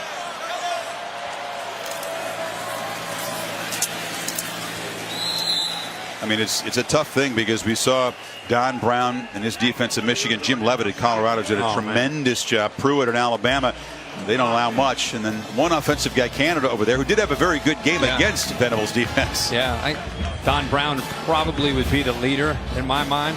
The impact that he had on that Michigan defense. Jim Leavitt, what he did at Colorado, all those guys deserving of being finalists. By the way, Bud Foster won that in 06, finalist 4 times. Look out, Deion Kane's loose. Kane cuts it back and still running inside the 15. Finally, number 8 joins the party and makes a big impact play. Faison goes for the football. Took a chance by going after the ball, and that's why he gave up the big play. First catch for Kane, good for 39 yards. They have so many talented weapons, you forget how good a guy like Kane is when he has a quiet first 3 quarters. Watson keeps it. Gets a block. Muscles down to the 2. Boy, he is so dangerous in the open field. Looked like Chuck Clark had a chance to bring him down, but Deshaun Watson right now is running and throwing. You go back to the previous play, Thompson down. It was the corner jumping the route and trying to make a play. He took a chance. He went for the football. Problem is, when you don't get your hands on the ball, there's no one left. That's why Kane picked up all those yards, and then Deshaun Watson getting back to running the football. And Thompson continues to be looked at. There's the progressive pylon cam with Watson out there. We've seen him some effective stiff arms tonight. Oh, man.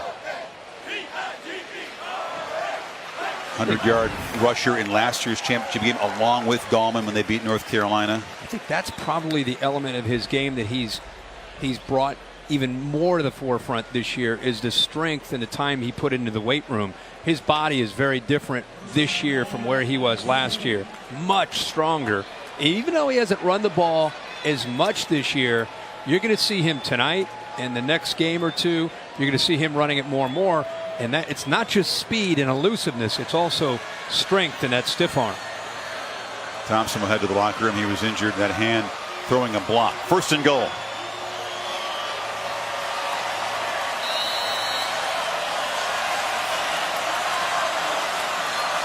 From Scott in motion. They fake it to him. Watson with the keeper. Fighting, gets shoved into the end zone as the Tigers are getting closer to the playoff spot.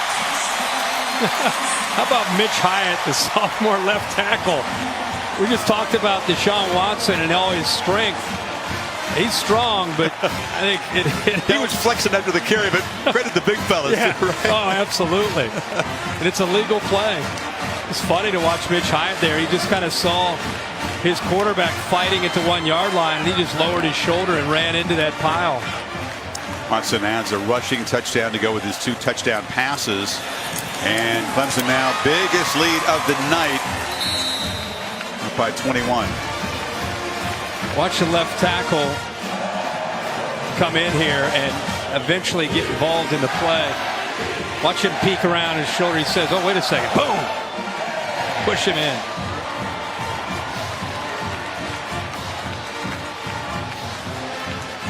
Deshaun said, I need that help. I was fighting and I was going to get in anyway. Dabo Sweetie knows that his team has really responded after halftime. Defense has been stout. Despite Watson's interception, they rose up. And Clemson with another touchdown march to go up by 3 scores now. This is a team that Sweetie told me he feels is much fresher mentally and physically compared to last year. They came into Charlotte Kirk kind of on fumes, just trying to get to the finish line against the Tar Heels. They recharged for the playoff run. But this year, he really feels they're fresher, better offensively, defensively, and in special teams. I also think a loss to Pitt a few weeks ago helped them. It helped them because it got them to refocus, and it gave them almost a second life approach to the rest of their season. They've been playing with an edge to them the last couple of weeks, and that'll continue, I'm sure, into the postseason. And it was Wake Forest on the road. It was a nasty weather day. They came out, played a tough opponent very hard, and then they absolutely demolished South Carolina. Worst beatdown ever by an ACC team over an SEC team. So noon Eastern time for 4 hours. An exclusive reveal of the playoff committee's final rankings, and then plenty of chances to chew on the matchups and all the other bowl games for that matter. We talked about the 2 semifinals Saturday, December 31st. Alabama figures to be in Atlanta. The 2-3 game in Glendale, Arizona. Hokies just desperately trying to get something going on the ground here. It's been futile tonight. I think the most surprising thing to me is that Gerard Evans cannot run the football at all. I mean, he had the one run for the touchdown, but for the most part, he has been contained.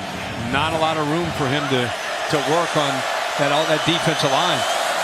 They bring the blitz on second down. Evans tries to dump it off. This is Rodgers. Muscled out. Yeah, he only has 4 rushes for positive yardage. The 11-yard touchdown run and a whole bunch of sacks to negate that. What you're seeing also from Brent Venables is his corners. I think he has a great deal of confidence, feeling favorable about the matchups out there, because they have not, other than the throw where they lost Isaiah Ford in coverage, they really haven't been able to get the ball downfield. So he's aggressive with those linebackers and mixing up looks, but bringing pressure and twisting the line. Hokies urgently in need of 5 yards and a first down here, and that will not help. False start. Yep. False start. Offense number 72. 5-yard penalty. 3rd down. They were back in this game at the break, but Clemson's defense set the tone with a stop, but there were 3 3-and-outs by this offense to begin the half. And now you get the feeling, Kirk, if they can't find a way to muster something here, you give the ball back to Watson, it could get out of hand. They'll need the defense to rise up and make another huge play if they're going to try to fight back in this game. Officially a 9-yard 3rd down play. They back off. No one rushing for Clemson. Literally 0. Hodges, 50-50 ball, goes up and makes the catch at the 30. Beats Ryan Carter in a bizarre play, but a crucial conversion. Never seen that. 11 drops. 11 guys, and then eventually it only mattered the one guy downfield, though, right? Well, the only thing that happens there is you give Evans a chance to get your tall receiver matched up against Ryan Carter, who's 5'9". Just throw it up in the air and let Hodges at 6'7" go up and make a play. All that pressure has been working so well. I'm surprised they threw the change up there with dropping 11. First half play, Evans now cuts it up, and not much. Hodges, a hoops player, he said, I'll take that anytime. 6'7" versus 5'9". I'll just box him out. Watch the D-line. All of them. Every single guy. There's no way you're going to throw that underneath. There's 7 in coverage. But this is an all-time mismatch. I mean, yeah, look at that. Carter's a gutsy little player, but that's just too much height. What Evans also did is he let him come back to the ball, or he could really use his body to keep Carter away from it. Trayvon McMillan gets the edge. McMillan knifing, barreling down, and scores. And Tech, gritty as always, stays alive with a huge touchdown. In 2 plays, they went from 3rd and long to the end zone. Brent Venables is going to look back at that 3rd down and long, and I don't know if he had to be anticipating a quick short throw, but gave Evans all day, obviously, by not rushing anybody. And just put the ball up into the air for Hodges to make that play and created some momentum. 42-yard gain to set up McMillan's touchdown run. Yeah, and the blocks, you can see both the guards are going to pull around to lead, but watch the seal blocks. You also see the big fella get in there and help out Sam Rodgers right there in motion. That block, and now watch both guards. Submarine block there. Good effort by Hodges, blocking Tankersley, and I don't know what Jadar Johnson coming in late on this play. Tankersley just kind of pushed it. So that will be a conversation of the sidelines. Some poor tackling in the secondary. And the Hokies just hang around, don't they? But the ball up into the air, and then really good execution. There was some great blocks there until that poor effort there by Tankersley on the tackle. Their tailbacks had done nothing tonight until that touchdown by McMillan, his 5th rushing touchdown of the season.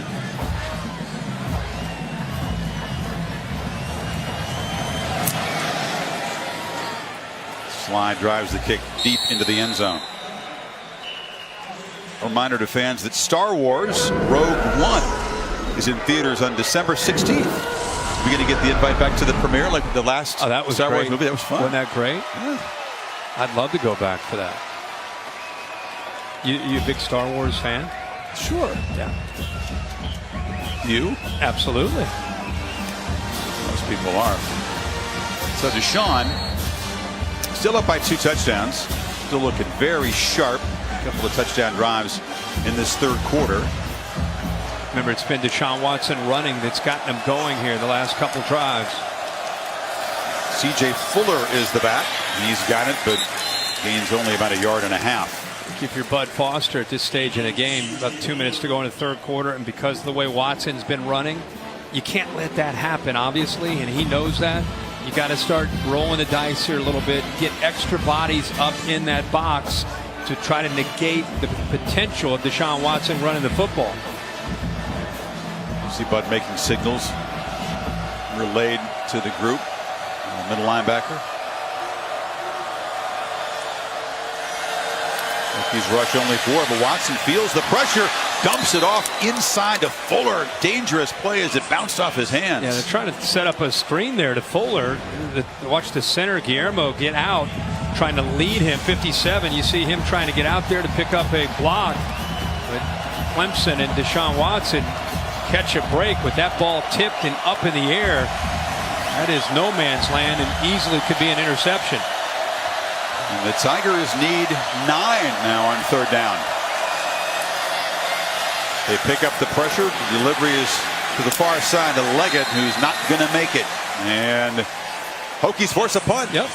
You had a run there by Fuller. They tried to go with a screen on 2nd down, and then it's 3rd down. That's what we saw towards the end of the first half. That's exactly the sequence of plays that we saw that played into the hands of Virginia Tech. What was the difference there? And you can't call quarterback run all the time, but that's what, that's working, force them to stop that until until it puts them in a position where they're going to be able to do some other things. See if the Hokies come after this or peel back. Well, they'll set up a return. Teasdall a high kick, and Carroll a fair catch at the 35. So Gerard Evans, who'd had such a frustrating time tonight, Kirk, as a passer and a runner, makes that big downfield throw to Hodges, sparks a touchdown, and now back in it looking for ways to continue this momentum. Yeah, and really it's been a couple pass plays like that. You know, they had the broken play where Isaiah Ford got behind Tankersley. That was earlier in the game. That eventually led to a touchdown. And then that bizarre 11-man drop by Clemson on 3rd down where they just put it up in the air. That led to another touchdown. Other than that, those are really the 2 plays that have been their best production in the passing game. They got 4 of the single coverage to the right. They look to the left, and it's incomplete. Try to get it in the slot there. It's broken up. Henry Murphy's first chance at a touch, and Ryan Carter was in coverage. 2nd down. Final minute now of this 3rd quarter. Hokies within contact here. Some similarities to last year's ACC championship game when the Heels were trying to hang around and fight back against Clemson. McMillan in motion. Evans keeps it and shows his muscle. Picks up 9. It'll be 3rd and a yard. Yeah, that's Terod Evans right there. I mean, as soon as he put the ball into the stomach of McMillan and pulled that ball out, he just started to accelerate. And Line did a nice job that time of giving him some room to be able to square his shoulders and lower that shoulder. And I thought he might get 5 or 6. Instead, he picked up 9.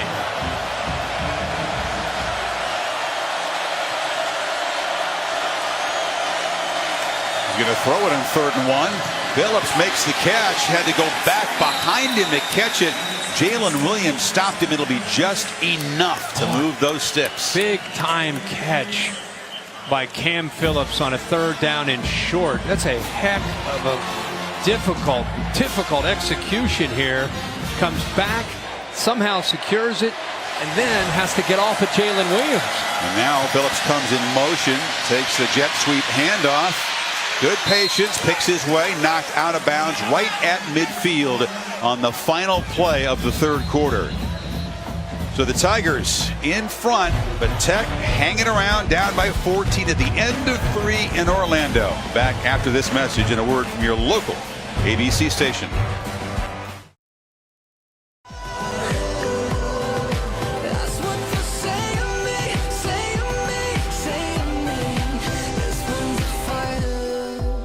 You beat cancer by how you live, why you live, and in the manner in which you live. Beautifully said by our friend Stuart Scott. Jimmy V, Week for Cancer Research on ESPN, continuing the commitment to the V Foundation and Jim Valvano's dream to defeat cancer. Set for the final quarter, Clemson 15 minutes away from an ACC championship, their second straight, and another trip to the playoff, but the Hokies have other ideas here at midfield on the march.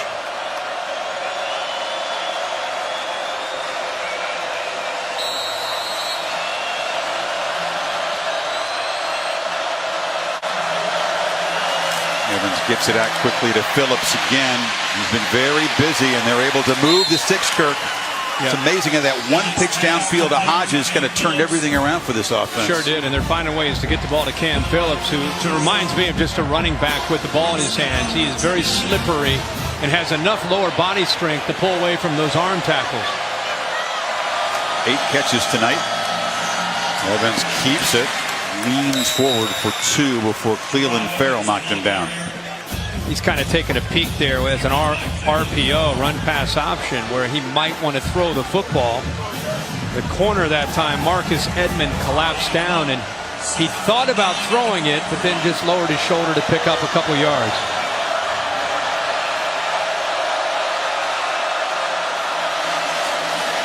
Evans bobbled the snap and delivers to Ford, who goes up and makes a catch for a first down at the 33. And remember, Tankersley is out of the game, and it's forced Edmond into that boundary corner spot. Pretty good job of securing the ball, staying in there with Carlos Watkins, who's been in the backfield all night. And I'm telling you, this group of wide receivers, led by Isaiah Ford, a very, very talented bunch, and a great effort by Ford to climb the ladder to make that play. Ford going over 1,000 receiving yards on the season. Tonight, 3 for 80. Tankersley now back at the bottom of the screen. McMillan with a little space. They'll take that kind of gain on first down compared to what they've been getting throughout much of the night. It's a heck of a matchup tonight has been Ben Boulware and Sam Rogers when they get head-to-head. You knew it would be, right? Absolutely. The ultimate Tiger and the ultimate Hokie. Oh, my gosh. That is a lot of fun to watch those two block and watch Rogers block Ben Boulware. I bet they'll shake hands after the game and say, I enjoyed it, buddy. For sure. On 2nd and 7, pump fake for Evans. Tucks it and kind of weaves his way. Earns about a yard. It'll set up third down. Boulware again involved. They've been very active tonight. Plays in space, is asked to play in space, but also blitzes from time to time, and does a great job of keeping his eyes in the backfield and very, very aware of the threat that Evans has of taking off and getting out of there to pick up yards running. The Hokies have 2 plays here to get to 7 yards. Down by 14. Tigers fans bringing some noise. It's McMillan who motioned out. Slant with Phillips one more time. Has a first down at the 20. Tough to stop it. Yep, great awareness from Jalen Williams. Blitzes here, creates a cushion there, and Evans gets the ball out quickly. See the blitz? Williams almost got his hand on it, but a nice job of recognizing it by Evans, and with that soft cushion on third down, once he recognized it, it's pretty easy on the execution there on the throw to Phillips. It's been 2 big downfield throws, both kind of weird plays, and then a whole bunch of slants and underneath stuff as the Hokies try to find a way to piece together a positive drive. Evans took a look, now runs, Big fella rumbling inside the 10, barrels down to a 1st and goal at the 5. Well, he runs with a different energy about him when he gets into the red zone. You know, he really does. I mean, he runs with a purpose that he is going to the goal line, and you better get in his way to slow him down. I'd run him again in there. At 15. He's got it again. Good call. Boom. You're not going to stop him. Evans just barging into the end zone, and the Hokies are back within 8. That's heart. That's want. That's a quarterback that has confidence. Look at that hole. There's not a hole.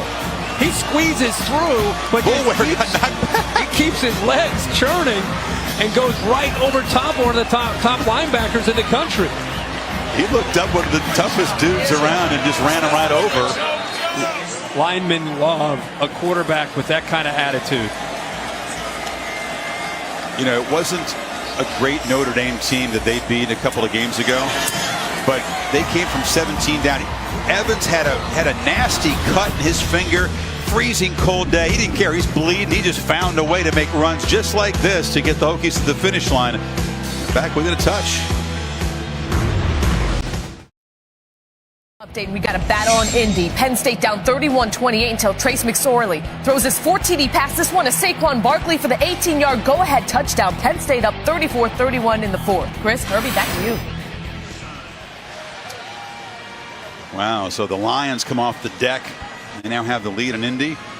There's the ACC Championship Trophy, which will be presented immediately following the game over on ESPN3. And the Hokies have made this a tight game again, down only 7.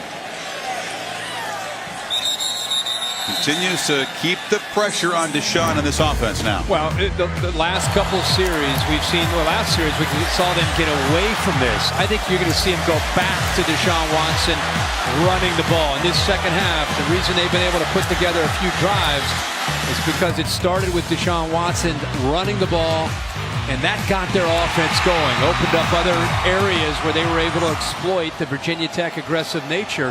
But last drive they got away from it, and they were on a 3-and-out. You know, the Clemson coaches said privately that they would be, quote, disappointed if Watson didn't have 100 rushing yards tonight. Number 7, 5-yard penalty, 1st down. 3 times this year, the Hokies have given up 100 rushing yards to a quarterback. Those are their 3 losses. That was the goal coming in. He's sitting right now at 66 yards rushing.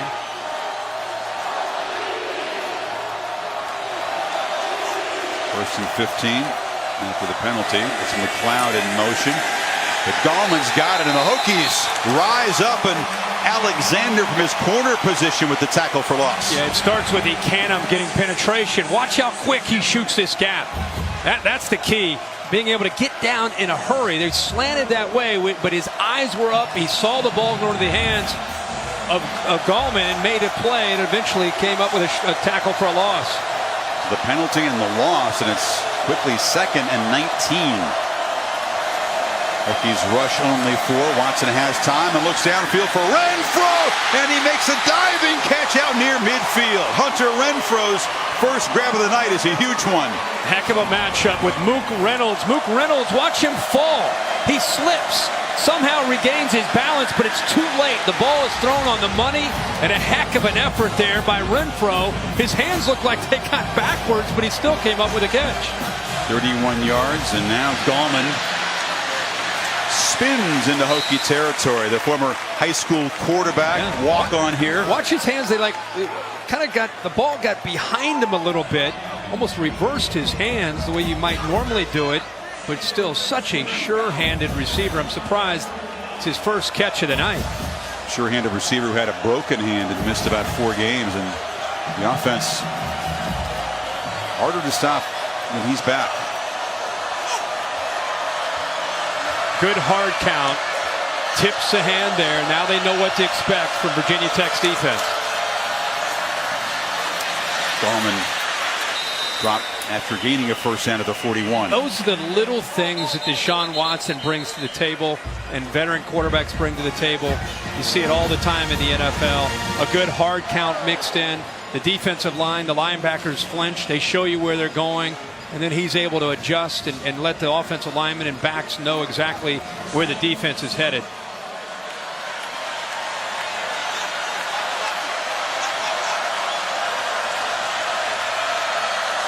Hokies blitzing here. He brings 6. Watson gets it out quickly, and Scott with the catch there in front of Stroman.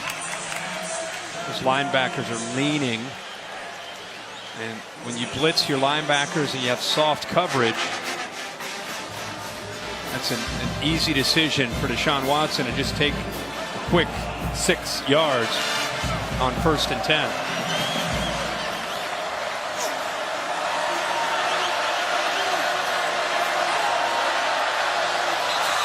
Hokies claim there was a flinch up front.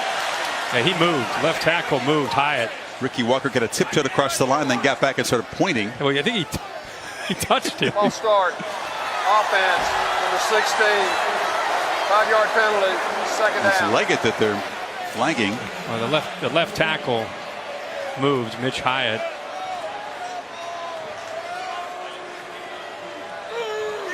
So the 2nd false start penalty in this series. Watch it. See the movement there.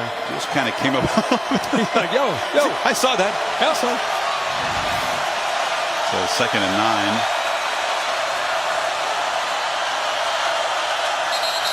And another whistle before the snap, and the flag again. Clemson misfiring. Offense, number 16. 5-yard penalty. Again, it's Jordan Leggett. Maybe before it was Hyatt. Now this time, maybe Leggett flinched. He sure did. Dabo Swinney would be the first one to tell you that when they have struggled, it's been where they have self-destructed with either turnovers or right now a few penalties. 3 false starts on 1 possession. 2nd and 14. Watson gets it out, but way overthrown. Not even big Mike Williams to come up with that one. It'll be 3rd and long. Trevin Hill, the freshman, affected Deshaun Watson. You hear defensive coordinators every week, we talk to them, and they always say it's not about the sack. We have to affect the quarterback, and sometimes that gets lost in translation. What that means there is Hill came around and almost gave the impression that he was going to get to Watson, and that forced Watson to get the ball out of his hands and with the errant throw.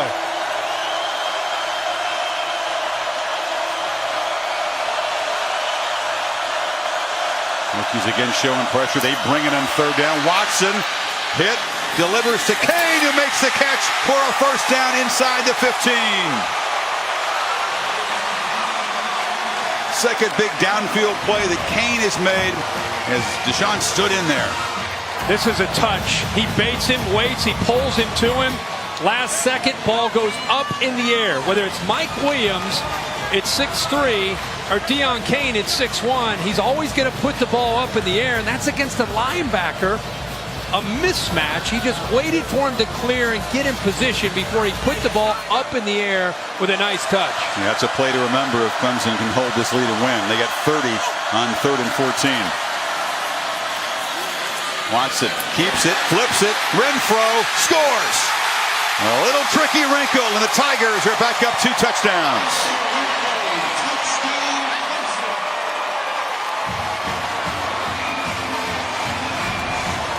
This is a version of a triple option here by Deshaun Watson. Coming down the line, staying parallel to the line of scrimmage. He baits the corner and the outside linebacker towards him where they think it's a quarterback run. And there's Hunter Renfro, essentially like a pitchback in the option, waiting out there on the sideline. He just throws it out there to him. Renfro shut out until this drive, made the big catch out near midfield, and then converts that little flip. And Clemson overcoming 3 penalties on that drive. They lost their focus mentally, but Watson and Renfro is making big plays, and they find the end zone anyway. Don't forget that great catch by Hunter Renfro to keep the drive alive. This is that big 3rd down play, Chrissy, you said. Let's not forget that one. And the very next play, they attack. Give Deshaun Watson a chance. He does a good job of selling the run. Renfro's waiting there on the outside. Touchdown, Tigers. 2016 Dr. Pepper ACC Championship game on ABC. Brought to you by Dr. Pepper. It's a college football tradition. Taco Bell's new Steakhouse Burrito and Steakhouse Nachos. No reservations, no garnishes. Just the steakhouse good stuff. And BMW. We only make one thing. The ultimate driving machine.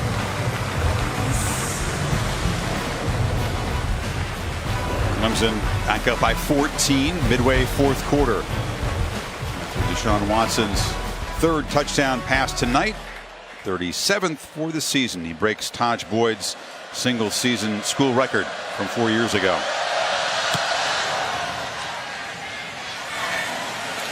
Murphy. Flag comes in. He's tackled at the 23.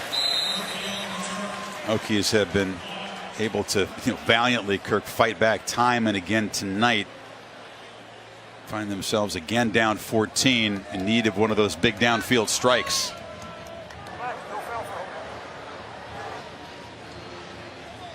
Jeff Flanagan, I believe, was going to pick this flag up. There is no foul for a block in the back. First down. Let's go back to the touchdown. You're going to fake up the middle. You're going to get Hunter Renfrow out here. Scott's going to block. But it's how Deshaun Watson sells this after the fake. Right here, you see the safety linebacker attacking down here. And here's Hunter Renfrow, almost like a pitchback, just waiting for that ball to come out there. Now, if those defensive backs stayed wide, then Deshaun Watson runs the football. They collapse down. He throws it out to Hunter Renfrow. Little pop pass. Rodgers makes a juggling catch, off and running, and tracked down at the 42 by Boulware. Now it's time for trickery from the Hokies. Now you're selling option two. Great effort here by Rodgers. Linebackers come up. They're thinking the big fella Evans is going to run it. Everybody comes up. Little pop pass there to the big man. Got 32 yards. And now they find C.J. Carroll, the other speedy slot receiver, his first catch of the night. Watch how he sells this. Look, I'm going to run the football. He lowers his shoulder. Linebackers come up. Nobody's left in the middle of the field. Heck of an effort again by Rodgers to secure that football, to come up with those big yards, and Boulware eventually brings him down. Again, Rodgers, the former walk-on, so close to the Beamer family. Wants to play in the NFL. He's going to go to the Senior Bowl. Thinks he can make it. He's a special teams guy. Certainly does it all for this offense. He gives you everything that he has. Attitude. Yeah, and he can play a variety of positions. And last week, because of injuries and because he's Sam Rodgers and he's got a great story, they let him play against Virginia senior day as a tailback and then a career day. Over 100 yards carrying the ball. And he wore the number 25, the rotating number, in honor of Beamer in that game. And now Evans barrels straight forward. He easily picks up the first down. Hokies are threatening again. This team will not go away. This is becoming their best play here in the second half. The jet motion, which freezes the linebacker's eyes. A little bit of a fake. And then coming downhill in a hurry is Gerard Evans running that football. And there's an option pitch. Phillips, the slot receiver, takes it and makes a short gain. It's the part of the field where you spotted that there's a different look in the eye of Evans as a runner. He said, "Just no doubt about it. You call my number. Just give me the rock here."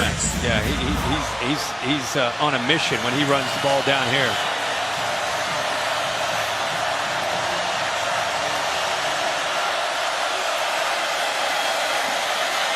From the pocket, loops it downfield. Isaiah Ford is wide, or excuse me, Phillips wide open for a touchdown.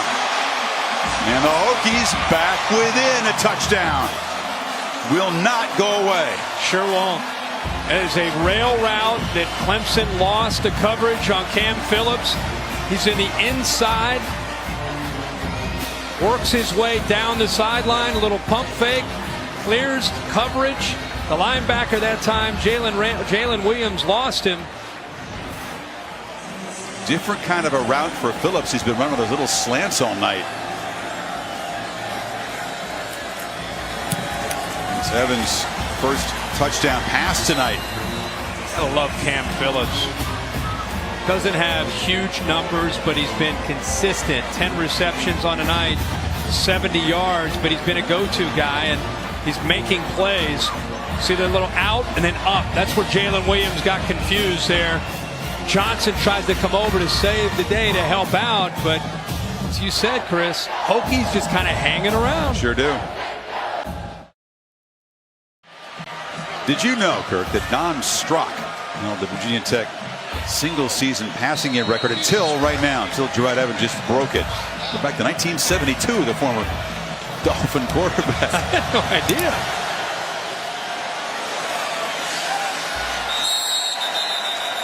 Never thought Don Strock would get into the broadcast. Neither.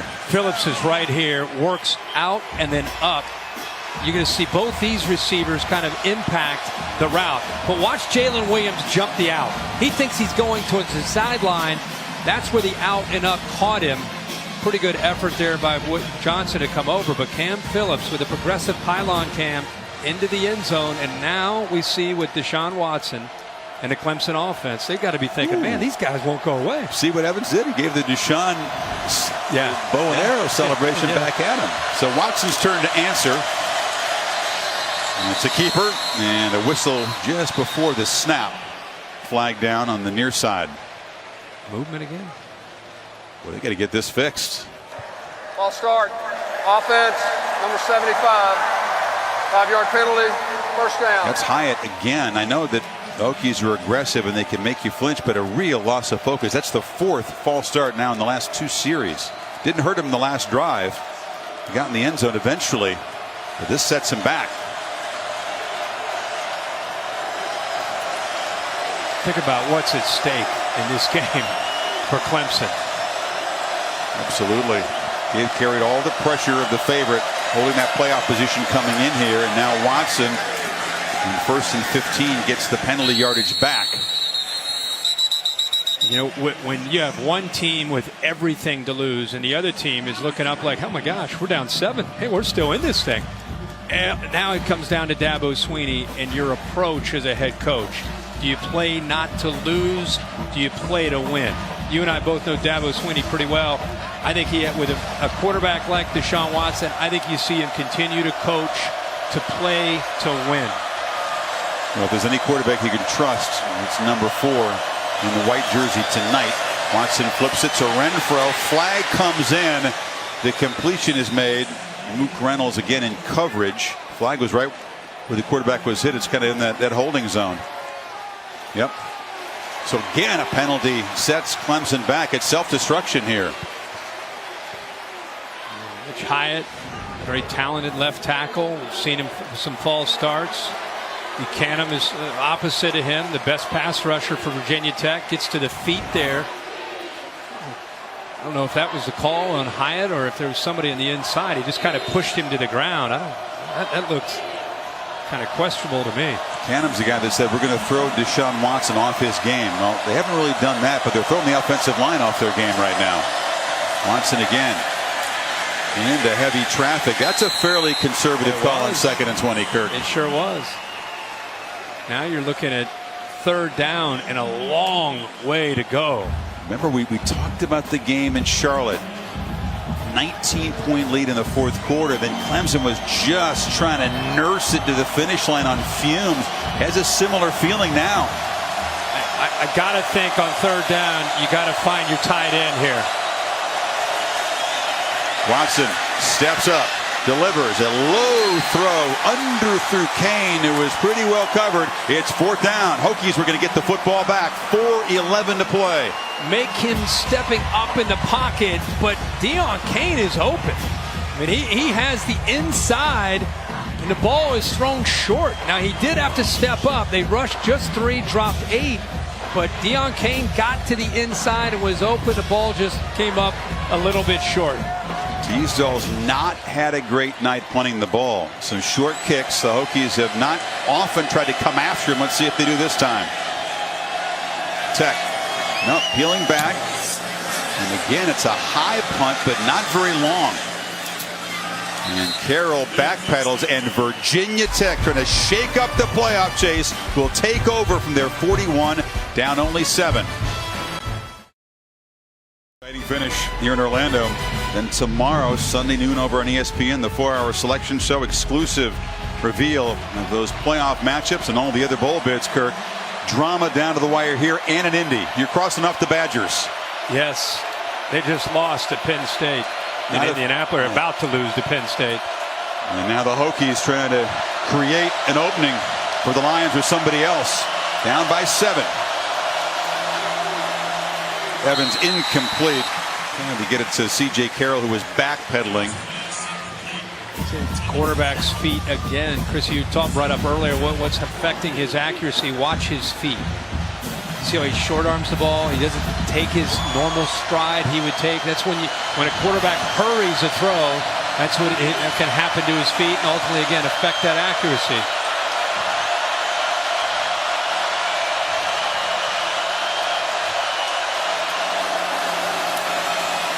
Ford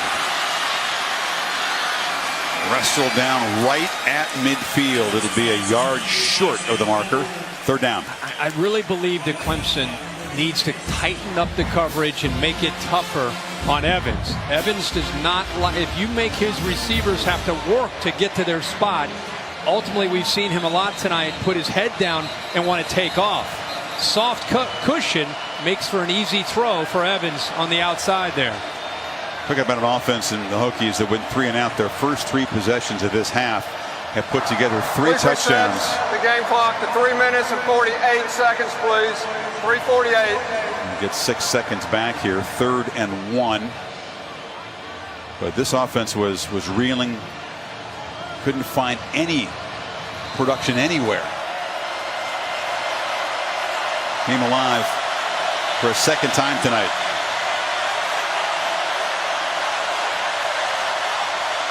Evans checks with the sideline for the play call. Plenty of time here on the play clock. It's Rodgers in the backfield. Evans took a peek downfield and then took off. It's going to be real close at the Tigers' 49. Lawrence stopped him. Favorable spot. They're already going to move the sticks. 1st down. Where have we seen that before? Yeah, that's right. Boy, you got to like their chances when Poor lowers his shoulder, don't you? I mean, he's always falling forward. Yeah, just enough. Now a quick throw. And a completion down near the 41-yard line. One more time. That's your guy, Cam Phillips. Yeah, Cam Phillips in space. Making it tight catches tonight. So if you're a Virginia Tech fan, with the way this game has gone, the fact your team's in this position says a lot about the future under Justin Fuente. The heart, the character, and the fight of this team has been really impressive. No doubt. Inside of 3 minutes. McMillan motions back in. Blocks for the quarterback who looks far side, and Phillips is open, wide open, and out inside the 28. Chris, again, it's Tankersley. He had a big cushion on the other side. Now look at this cushion. Look at the cushion here. He's sitting back, dropping, and I know you don't want to give up the easy score, but he's making easy throws for Evans. Clemson is just trying to get to the finish line. Hang on for dear life. Hang on to their ACC title in the playoff position. A bobbled snap. Funky looking pitch to McMillan. Not much going on that far side. That time they tightened up their coverage, and Ben Boulware again matched up there with Sam Rodgers, was able to get there. That's a tough play with not a lot of room there. Back into the boundary. But remember, do not forget about Evans as a runner down here. High anxiety for Coach Sweeney on the far side. He's lost the baseball cap.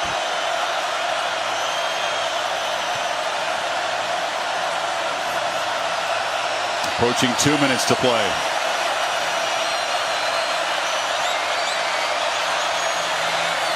Evans takes a peek, but then heads to the main mission, which is to run straight ahead. It'll be 3rd down. Safety that time, Van Smith, the linebacker, Kendall Joseph. They're trying to get their shoulders in front of him because an arm tackle is not going to slow him down. They've got 2 downs here to pick up this 1st down. If it's a throw, it's probably a quick pass, quick slant. Instead, Evans takes off. Will be trapped for a loss. 4th down coming up. Cleveland Farrell got him. And the Tigers defense, which has made so many big stands in the last couple of years, on the brink here. A timeout taken as Fuente will ponder this call. They need 6. Boy, Farrell early in this game was making some plays. Comes up at a big time off the edge right here, working his way to the inside. Watch Evans. He wants to go downfield. It's almost like he's setting up that quarterback draw, but Farrell takes it away with that outside penetration. Comes up at a huge play there on 3rd down. Sweeney's reaction. He always talks about the heart and the guts, and Clemson is a terrific team in close games. I mean, as good as anybody in the country. 16-3 since 2011. Games decided by a touchdown or less. They did lose the close one to Pittsburgh earlier. So these fans have been through a lot of anxiety in the last couple of years. You've got Cam Phillips, number 5 tonight, who's made a lot of plays. Isaiah Ford, who will be at the top of your screens, been their go-to receiver most of the year. And you also have the 6'7" Bucky Hodges, who will be all the way down at the bottom. Who do you go to win the one-on-one matchup?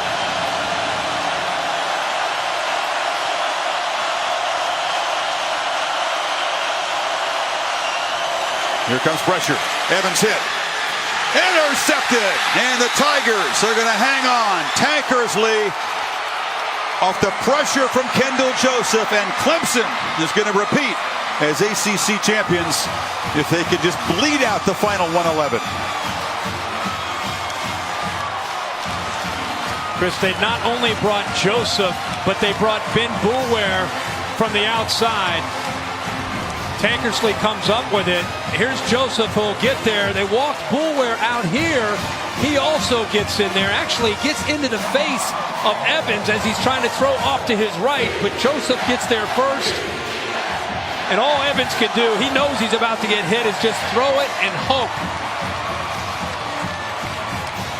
But credit Brent Venables for the play call there on 3rd down, rolling the dice by saying, hey, we're aggressive by nature. Let's bring the linebackers on the blitz. And then on 4th down, blitzing both guys. You have to have guts to do that. You don't get home, Kirk, you could have a touchdown in a tie game. And now Tech with just 2 timeouts really can't do much about this. And Deshaun Watson, after a very sharp start to this game, will be the unrivaled player of the game, throwing for 288, rushing for 74, 5 total touchdowns, just like he had last year in the championship game.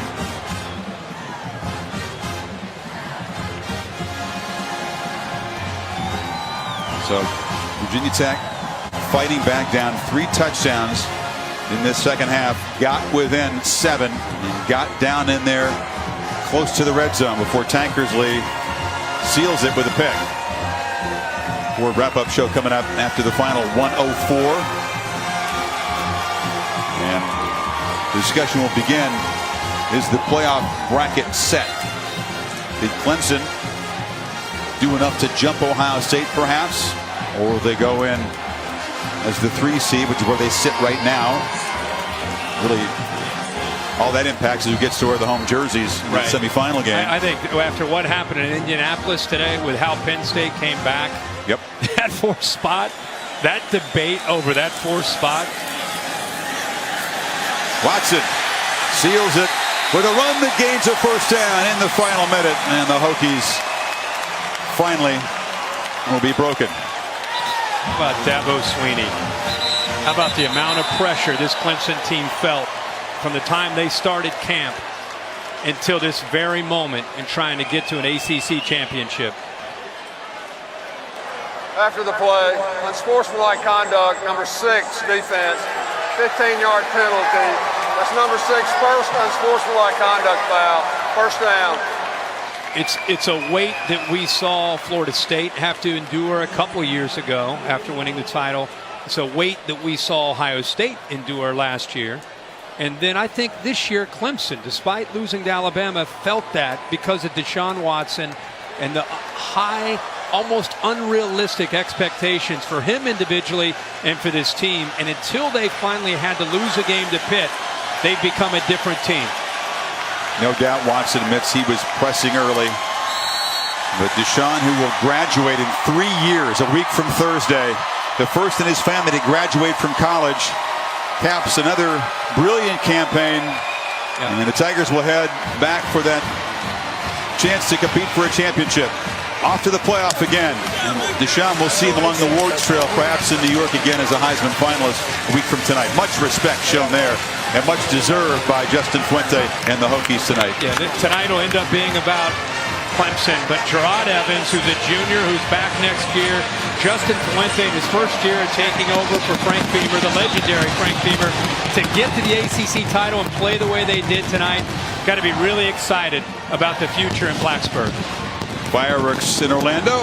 Let's hear from Dabo Swinney with Sam. Well, Coach, they just wouldn't go away.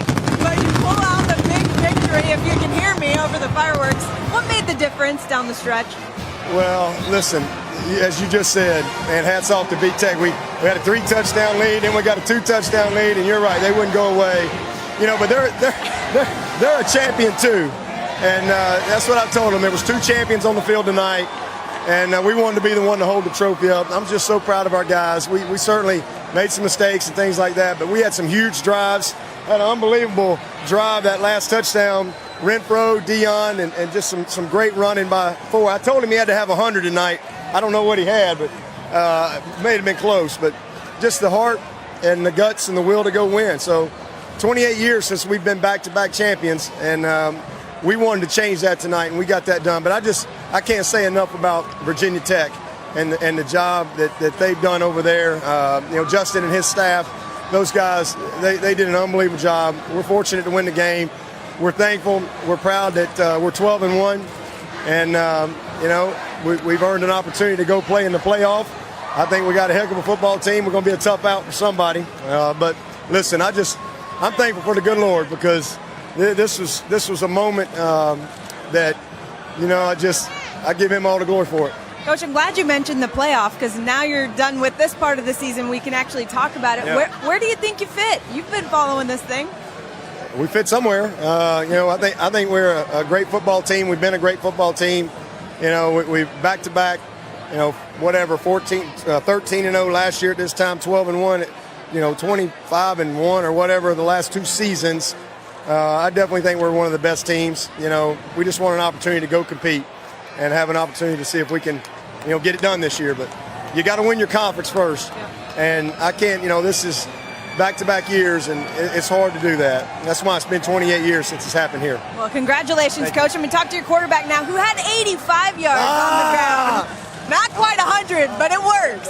Deshaun, what made the difference for you tonight, especially when there was some late adversity?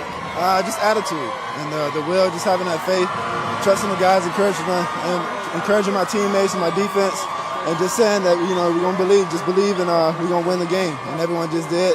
You know, crunch time came, we capitalized, and we pulled out the W.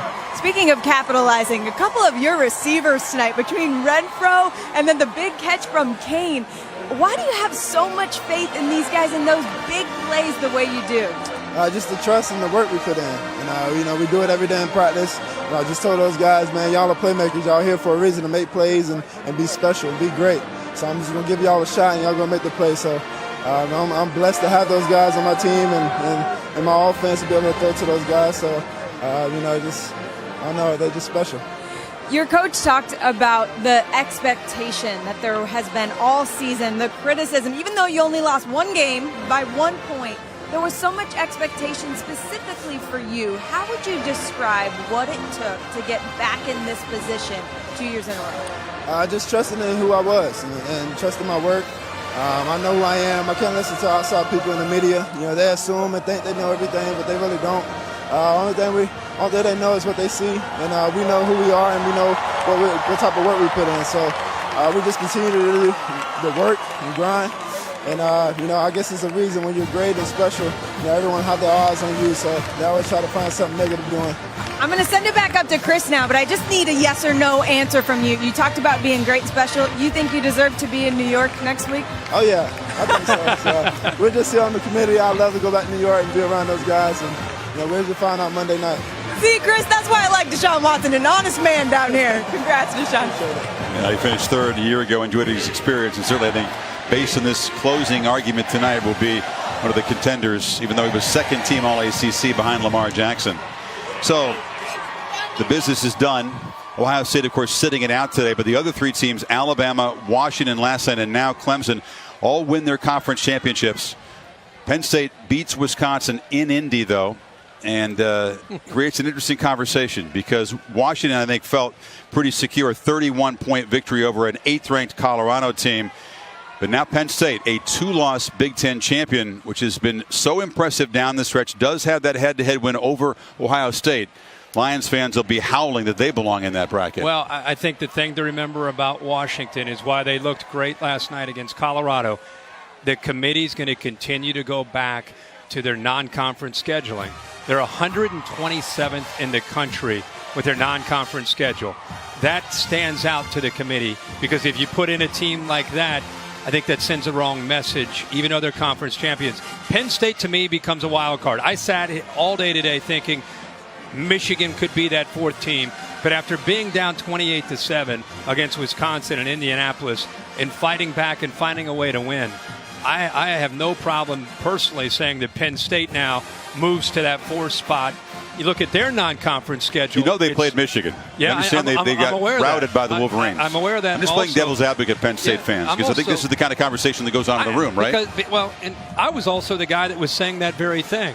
But I think you have to look and really respect what Penn State has done.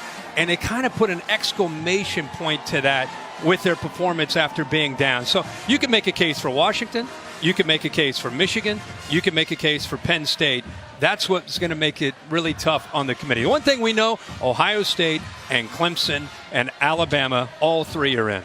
Let me ask you this, because when they talked about should we put out rankings week by week, I was kind of wondering if that's only for publicity, for our network to generate talk. Because if you put out the rankings and you put Washington at 4 and you put Penn State at 7, okay, and Washington wins their conference by 31 points over a team the committee thought was 8th.